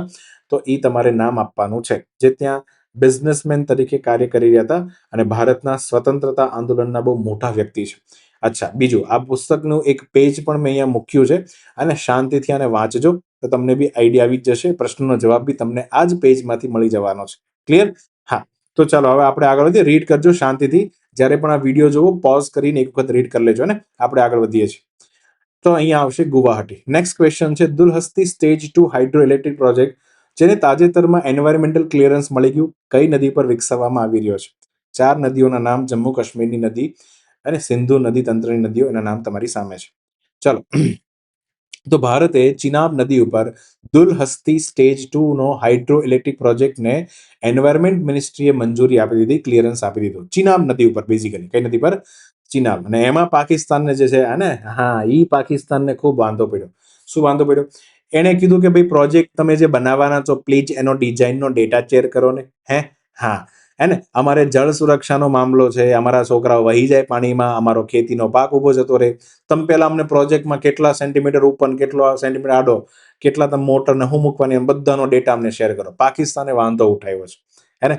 તો હવે અહીંયા વાત શું છે, આખી વાત સમજીએ. તમને મેપમાં દેખાતો હશે, આ સિંધુ નદી તંત્ર છે. સિંધુ, જેલમ, ચિનાબ, રાવી, બિયાસ ને સતલજ. અહીંયા મિથાનકોટ પાસે સતલજ જે છે, બધી જ નદીનું પાણી જે છે સિંધુ નદીમાં નાખે છે. સિંધુ નદી અહીંયા ચાઇનામાંથી, અને માનસરોવર પાસે રકાસતાલમાંથી નીકળી અને અલ્ટિમેટલી આ રીતના વહેતી વહેતી વહેતી અહીંયા અને અરબ સાગરમાં પોતાનું પાણી છોડે છે. તો અલ્ટિમેટલી જેલમ, સિંધુથી ચાલુ કરો તો સિંધુ, જેલમ, ચિનાબ, આ ત્રણને અલગ રાખો. રાવી, બિયાસ અને સતલુજ, આ ત્રણને અલગ રાખો. ટોટલ 6 નદીઓ તમને દેખાશે. એમાં 5 આ નદીઓને પંજાબની નદી કહેવામાં આવે છે. તો હવે એના વિશે સમજીએ. ચિનાબ નદી પર જે છે, અલ્ટિમેટલી પહેલેથી જ 2007 થી જ દુલહસ્તી નામની અહીંયા કિશ્તેવાર પાસે જગ્યા છે, ત્યાં એક ડેમ ઓલરેડી બનેલો જ હતો, ચાલુ છે, અને એમાંથી આપણે પાણી પેદા, મતલબ ઇલેક્ટ્રિસિટી જે છે પાણીની મદદથી પેદા કરીએ છીએ. 390 મેગાવોટનો પ્લાન્ટ છે, એવા 3 યુનિટ મૂક્યા છે 130 મેગાવોટના, અને આટલી આપણે વીજળી ત્યાં ઓલરેડી પેદા કરતા હતા. કોઈ કામ નથી, પણ તમને થોડું ખબર પડે. ચિનાબ નદી પર હવે સ્ટેજ 1 તો હતું જ, ત્યાં નજીકમાં સ્ટેજ 2 ને પણ હવે શું મળી ગઈ છે? મંજૂરી મળી ગઈ. તો વાત તો આટલી હતી, સ્ટેજ 2 ને મંજૂરી મળી ગઈ છે. 130 મેગાવોટ જે છે એના આપણે 2 સેક્શન મૂકવાના છે, એટલે કે 260 મેગાવોટની ઇલેક્ટ્રિસિટી પેદા કરવાના છે. સેમ આ ટુ આ ડિઝાઇન રહેશે, આવું ભારત સરકારે કીધું છે, હે ને. હા, તો જમ્મુ કાશ્મીરનો કિશ્તેવાર જિલ્લાની અંદર આ દુલહસ્તી નામના જગ્યા ઉપર આ ડેમ આવેલો છે. અને અહીંયા બેઝિકલી વાત કરીએ તો આજે ચિનાબ નદી જ્યાં જમ્મુ કાશ્મીરમાંથી વહે છે, અહીંયા કિશ્તેવાર નામના ડિસ્ટ્રિક્ટની અંદર આ ડેમ જે છે આવેલા, સ્ટેજ 1 અને સ્ટેજ 2 બંને નદીમાં જ છે. ચલો, હવે આમાં પાકિસ્તાનને કાં લોચા હે ભૈયા? કારણ કે સિંધુ જળ સમજૂતી નામની એક કરાર થયો હતો 1960માં, એના કારણે. ચેનાબ જે છે એ 3 પશ્ચિમી નદીઓ પૈકી એક છે. તમે સમજો, પશ્ચિમની નદીઓ એટલે કઈ ગણવાની? તો મેં ઉપરથી ચાલુ કરવાનું, સિંધુ, ઝેલમ અને ચિનાબ, અને આને પશ્ચિમની નદી કહે. સમજો, આ ઇન્ડસ, આ સિંધુ નદી, આ ઝેલમ નદી અને આ ચિનાબ નદી, આને પશ્ચિમ ગણવાની. અને રાવી, આ રાવી, પછી અહીંયા છે આ બિયાસ, અને અહીંયાથી ચાલુ થાય છે આટલી લાંબી, એનું નામ છે સતલજ. આ રાવી, બિયાસ અને સતલજ જે છે એને તમારે પૂર્વની નદીઓ ગણવાની. આવા 2 ડિવિઝન પાડી દેવાના, પશ્ચિમની નદી, પૂર્વની નદી. આમ જોવા જઈએ તો એવું કઈ દેખાતું નથી, પણ આવું પાડી દેવાનું. હા, તો અહીંયા વાત એવી છે કે ચેનાબ જે છે વેસ્ટર્ન રિવરમાંથી એક છે, અને નિયમ પ્રમાણે આ સિંધુ જળ સમજૂતીમાં એવું નક્કી કરવામાં આવ્યું હતું કે આ 3 નદીનું પાણી મુખ્યત્વે કોણ વાપરશે? પાકિસ્તાન વાપરશે. પૂર્વની નદીમાં કોણ આવશે? રાબી, બિયાસ અને સતલજ, અને આનું પાણી ભારત વાપરશે. તો બંને ભાઈઓએ ડિવિઝન કરી લીધેલું સિંધુ જળ સમજૂતીમાં. અને ભારત જે છે એને ફક્ત આ જ મંજૂરી હતી, મતલબ કે આ ઉપરની જે પશ્ચિમે, જો ભારત આ નદી પર ગમે તે કરશે, કોઈ રોકને કા નહીં, કોઈ રોકશે નહીં. પાકિસ્તાન જે છે એની પૂરેપૂરો અધિકાર જે છે આ સમજૂતી અંતર્ગત આ 3 નદી ઉપર હતો. હવે આ 3 નદી ઉપર ભારત શું કરી શકે? હે, તો ભારત જે છે એ બિન વપરાશનો ઉપયોગ કરી શકે. ફોર એક્ઝામ્પલ, અહીંયા ચિનાબ નદી તમે આપણે વાત કરી, આ ચિનાબ જે પાકિસ્તાનનું પાણી એને જ વાપરવાનું હોય, તો ચિનાબ નદીનો જે રસ્તો હોય એ ચિનાબ નદી જે રસ્તો એ પાણી વહેતું રાખવાનું છે, પાણી ઊભું રાખીને હાઇડ્રોઇલેક્ટ્રિક પાવર પેદા નથી કરવાનું.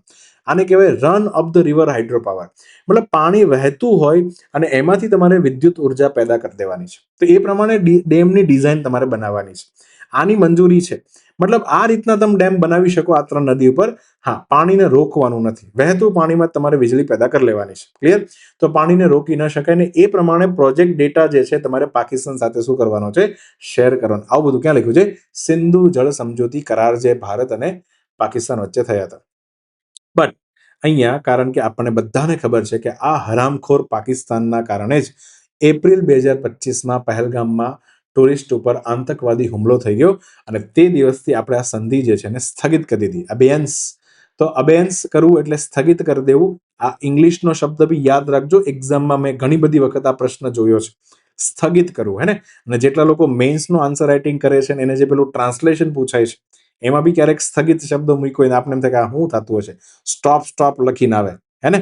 ચલો, દરેક શબ્દના પ્રોપર મિનિંગ હોય ધ્યાનથી સમજો. તો આપણે આ સમજૂતીને શું કરી દીધી? ઊભી રાખી દીધી. આમાં નથી સમજતા, હે ને?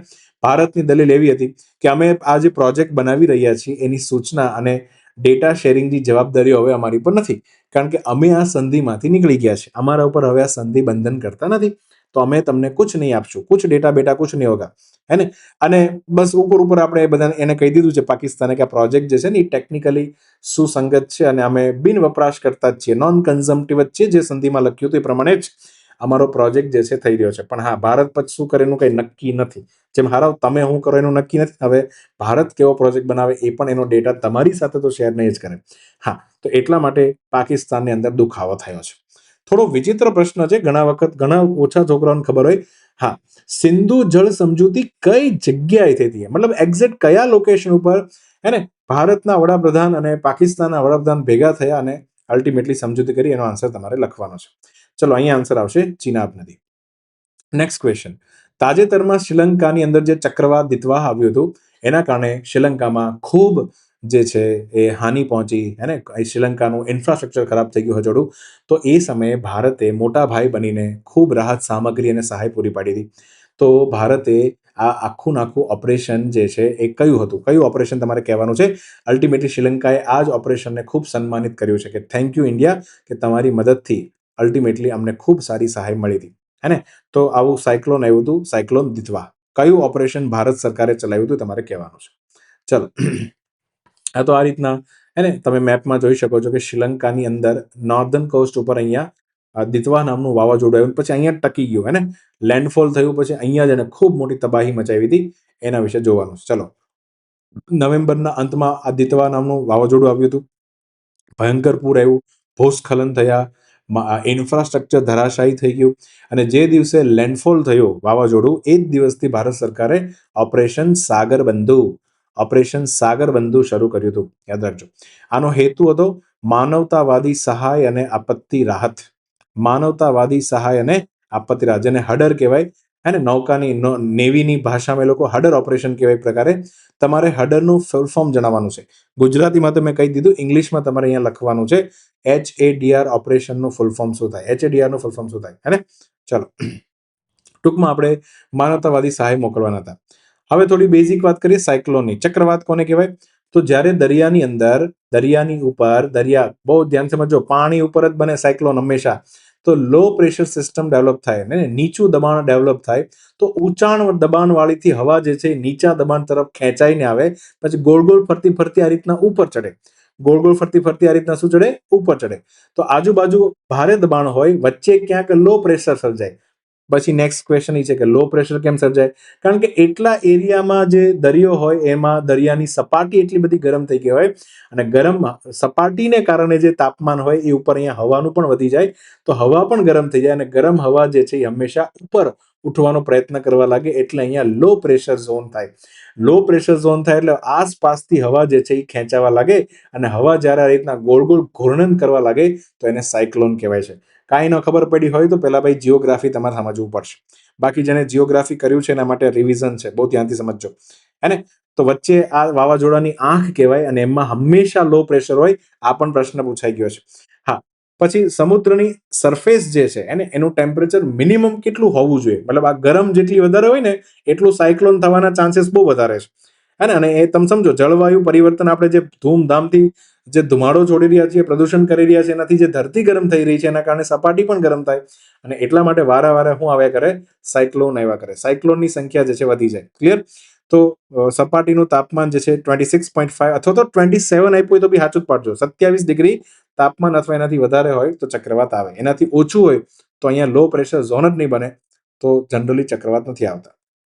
અને એક ચક્રવાત બનવા માટે બીજી શરત એ પણ છે કે કોરિયોલિસિસ બળ લાગવું છે. આપણી ધરતી જે છે એ પોતાની ધુરી ઉપર ફરી રહી છે, તો એના કારણે હવે તમે સમજો ધરતી જે છે એ આ રીતના એને પોતાની ધુરી ઉપર ફરી રહી છે. હવે અહીંયાથી થાય કેવું કે ઇક્વેટરની ઉપર અને ઇક્વેટરની નીચે એક પ્રકારનું બળ લાગે, જેમાં કોઈ વસ્તુ જો આમ મારો એરો ધ્યાનથી જોજો, આ એરો જો આમ જતો હોય ને પણ ધરતી કારણ કે ફરીએ તો ઓટોમેટિક જે છે આમ ખેંચાઈ જાય. બરાબર? અને દક્ષિણ ધ્રુવ હોય તો એ વ્યક્તિ આ બાજુ ઓટોમેટિક ખેંચાઈ જાય, કારણ કે એક પ્રકારે આ બાજુ જે છે ફોર્સ લાગે, બળ લાગે, તો આને કહેવાય છે કોરિયોલિસિસ બળ. ધરતી રાઉન્ડ ફરી રહી છે એના કારણે આ બળ લાગે છે, કોરિયોલિસિસ ફોર્સ. તમારે યાદ રાખવાનું છે કોરિયોલિસિસ ફોર્સ ક્યાં ઝીરો હોય તો વિષુવવૃત્ત ઉપર આવું કોઈ બળ લાગતું નથી. તો અલ્ટિમેટલી અહીંયા તમે કોઈ વસ્તુને આમથી આમ ટ્રાવેલ કરાવો તો એ કોઈ જગ્યા પર ડિફ્લેક્ટ નહીં થાય, પોતાનો રસ્તો જે છે મેન્ટેન રાખશે. પણ અહીંયા તમે નોર્ધન હેમિસ્ફિયરમાં માની લો નીચેથી ઉપર આમ જઈ રહ્યા હતા, ત્યાં તમે જમણી બાજુ ડિફ્લેક્ટ, ઓટોમેટિક જમણી બાજુ જતા રહ્યો. અચ્છા, ઉપરથી નીચે આવતા હોય તો બી જમણો હાથ જ યાદ રાખવાનો, જમણી બાજુ તમે ડિફ્લેક્ટ થઈ જશો, એટલે કે આમ થઈ જાય. ક્લિયર? તો ઉપરથી નીચે આવતા તો આમ જતા રહે, નીચેથી ઉપર તો આમ જતા રહે. આને કહેવાય કોરિયોલિસિસ ફોર્સ, જે ઇક્વેટર ઉપર ઝીરો હોય અને ધ્રુવો ઉપર સૌથી વધારે લાગે. અહીંયા જે છે એટલું બધું બળ વધારે લાગે, હે ને? તો એ રોટેશનલ મોમેન્ટને કારણે આવું એક અલગ પ્રકારનું બળ લાગે છે અને આ જ બળ જવાબદાર છે સાયક્લોન બનવા માટે, ચક્રવાત બનવા માટે. તો હવે જો હું એમ કહું કે વિષુવવૃત્ત ઉપર કોરિયોલિસિસ બળ ઝીરો હોય તો ભાઈ કોઈ સંજોગોમાં અહીંયા ક્યારેય ચક્રવાતનું નિર્માણ નહીં થાય. વિષુવવૃત્ત ઉપર, એક્ઝેક્ટ વિષુવવૃત્ત ઉપર કોઈ દિવસ ચક્રવાત નહીં બને. ચક્રવાત ક્યાં તો નોર્ધન હેમિસ્ફિયર એટલે કે ઉત્તર ગોળાર્ધમાં અથવા તો દક્ષિણ ગોળાર્ધમાં જ બને. યાદ રાખજો, કારણ કે ત્યાં જ કોરિયોલિસિસ બળ નામનો ફોર્સ તમને મળશે. ક્લિયર? અલા ભાઈ, તમે વિષુવવૃત્તથી ખાલી 15 ડગલા ઉત્તરમાં હાલો ને તો એ બળ જે છે મહેસૂસ થવાનું ચાલુ થઈ જાય, અને ઇક્વેટરથી 15 ડગલા ખાલી સાઉથમાં ચાલો તો પણ તમને કોરિયોલિસિસ ફોર્સ લાગવાનો ચાલુ થઈ જાય. એક્ઝેક્ટ ઇક્વેટર ઉપર ઉભા રહ્યો તો કોઈ બળ નહીં લાગે. બરાબર? તો આ જે છે એ આની અંદર પ્રોસેસ છે. તો ચક્રવાત માટે કોરિયોલિસિસ બળ ઇઝ વેરી ઇમ્પોર્ટન્ટ. ઓકે, હવે આવા બેઝિક પ્રશ્ન જે જીઓગ્રાફીના છે. ચક્રવાત જે છે એ ઉત્તર ગોળાર્ધમાં આ રીતના તમને ખબર ને ચક્રવાત ગોળ ગોળ ફરતું હોય, તો તમારે ઈ કહેવાનું છે કે ઉત્તર ગોળાર્ધમાં, હે ને, ઉત્તર ગોળાર્ધની અંદર, એટલે કે તમે જો અહીંયા આ ઉત્તર ગોળાર્ધ છે અને નીચે દક્ષિણ ગોળાર્ધ છે. ઉત્તર ગોળાર્ધમાં ચક્રવાત જે છે ક્લોકવાઇઝ ફરે કે એન્ટી ક્લોકવાઇઝ ફરે, અને દક્ષિણ ગોળાર્ધમાં ચક્રવાત ક્લોકવાઇઝ ફરે કે એન્ટી ક્લોકવાઇઝ ફરે? પેલું ઉપરથી સેટેલાઇટની ફોટો જોવો તો રાઉન્ડ ક્લોકવાઇઝ ફરતું હોય કે એન્ટી ક્લોકવાઇઝ, એ તમારે કહેવાનું છે, હે ને? ચાલો, તો અલ્ટિમેટલી કઈ દિશામાં ફરે એ બંને ખાલી જગ્યા પૂરવાની છે, વેરી ઇમ્પોર્ટન્ટ. બીજું, ચક્રવાત એને એના અલગ અલગ જગ્યા પર નામ અલગ અલગ છે. જેમ કે ભારતમાં આપણે એને ચક્રવાત અથવા તો સાયક્લોન કહીએ છીએ, હે ને? જાપાનના લોકો એને ટાઇફૂન કહે છે અથવા ટાઇફુ પણ કહે, ટાઇફુ, હે ને? પછી ઓસ્ટ્રેલિયામાં જે ઉત્તરના લોકો છે એ વાયવિલીઝ કરીને પુકારે છે કે વાયવિલીઝ આવવાનું છે તો બધા જ ઘરમાં રહેજો. વાયવિલીઝ કે વસ્તુ તો એકની એક જ છે, હરિતારા નામ હજાર, હે ને? અને અમેરિકા વાળા જે છે એને હરિકેન કે હરિકેન આવવાનું છે, છાપરા ઉડવાના છે, ધ્યાનથી સમજજો. બરાબર? તો મારે પ્રશ્ન એ છે કે અહીંયા જ એક દેશ છે ફિલિપાઇન્સ, આ ફિલિપાઇન્સ નામનો દેશ છે, હે ને? ફિલિપાઇન્સના લોકો ચક્રવાતને કયા નામથી ઓળખે છે? હે ને? એક જ વસ્તુ, એક જ જીઓગ્રાફિકલ ફિનોમિના, અલગ અલગ જગ્યા પર નામ અલગ અલગ છે, હે ને? યાદ રાખવાના છે આ વસ્તુ. ફિલિપાઇન્સમાં કયા નામથી ઓળખવામાં આવે તમારે કમેન્ટ સેક્શનમાં લખવાનું છે. ચલો, અહીં આન્સર આવશે ઓપરેશન સાગરબંધુ.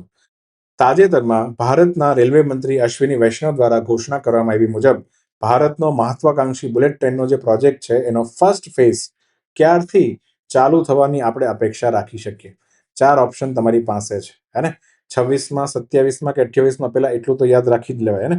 બીજું, આઝાદીના દિવસની ઘોષણા કરી છે કે સીધી વસ્તુ છે કે 15 ઓગસ્ટના દિવસે, હે ને, અલ્ટિમેટલી બુલેટ ટ્રેન ચાલુ થવા જઈ રહી. ચલો સમજીએ.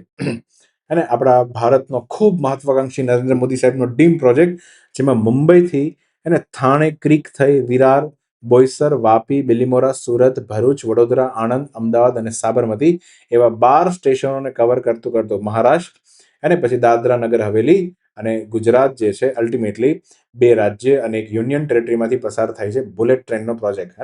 હા, તો બુલેટ ટ્રેન જે છે 300 થી વધારે જેની ઝડપ હોય, બુલેટ ટ્રેન કહેવાય, બહુ જ હાઈ સ્પીડ એન્જિન હોય. હે તો અલ્ટિમેટલી જાપાનની મદદથી આપણે બનાવી રહ્યા છે.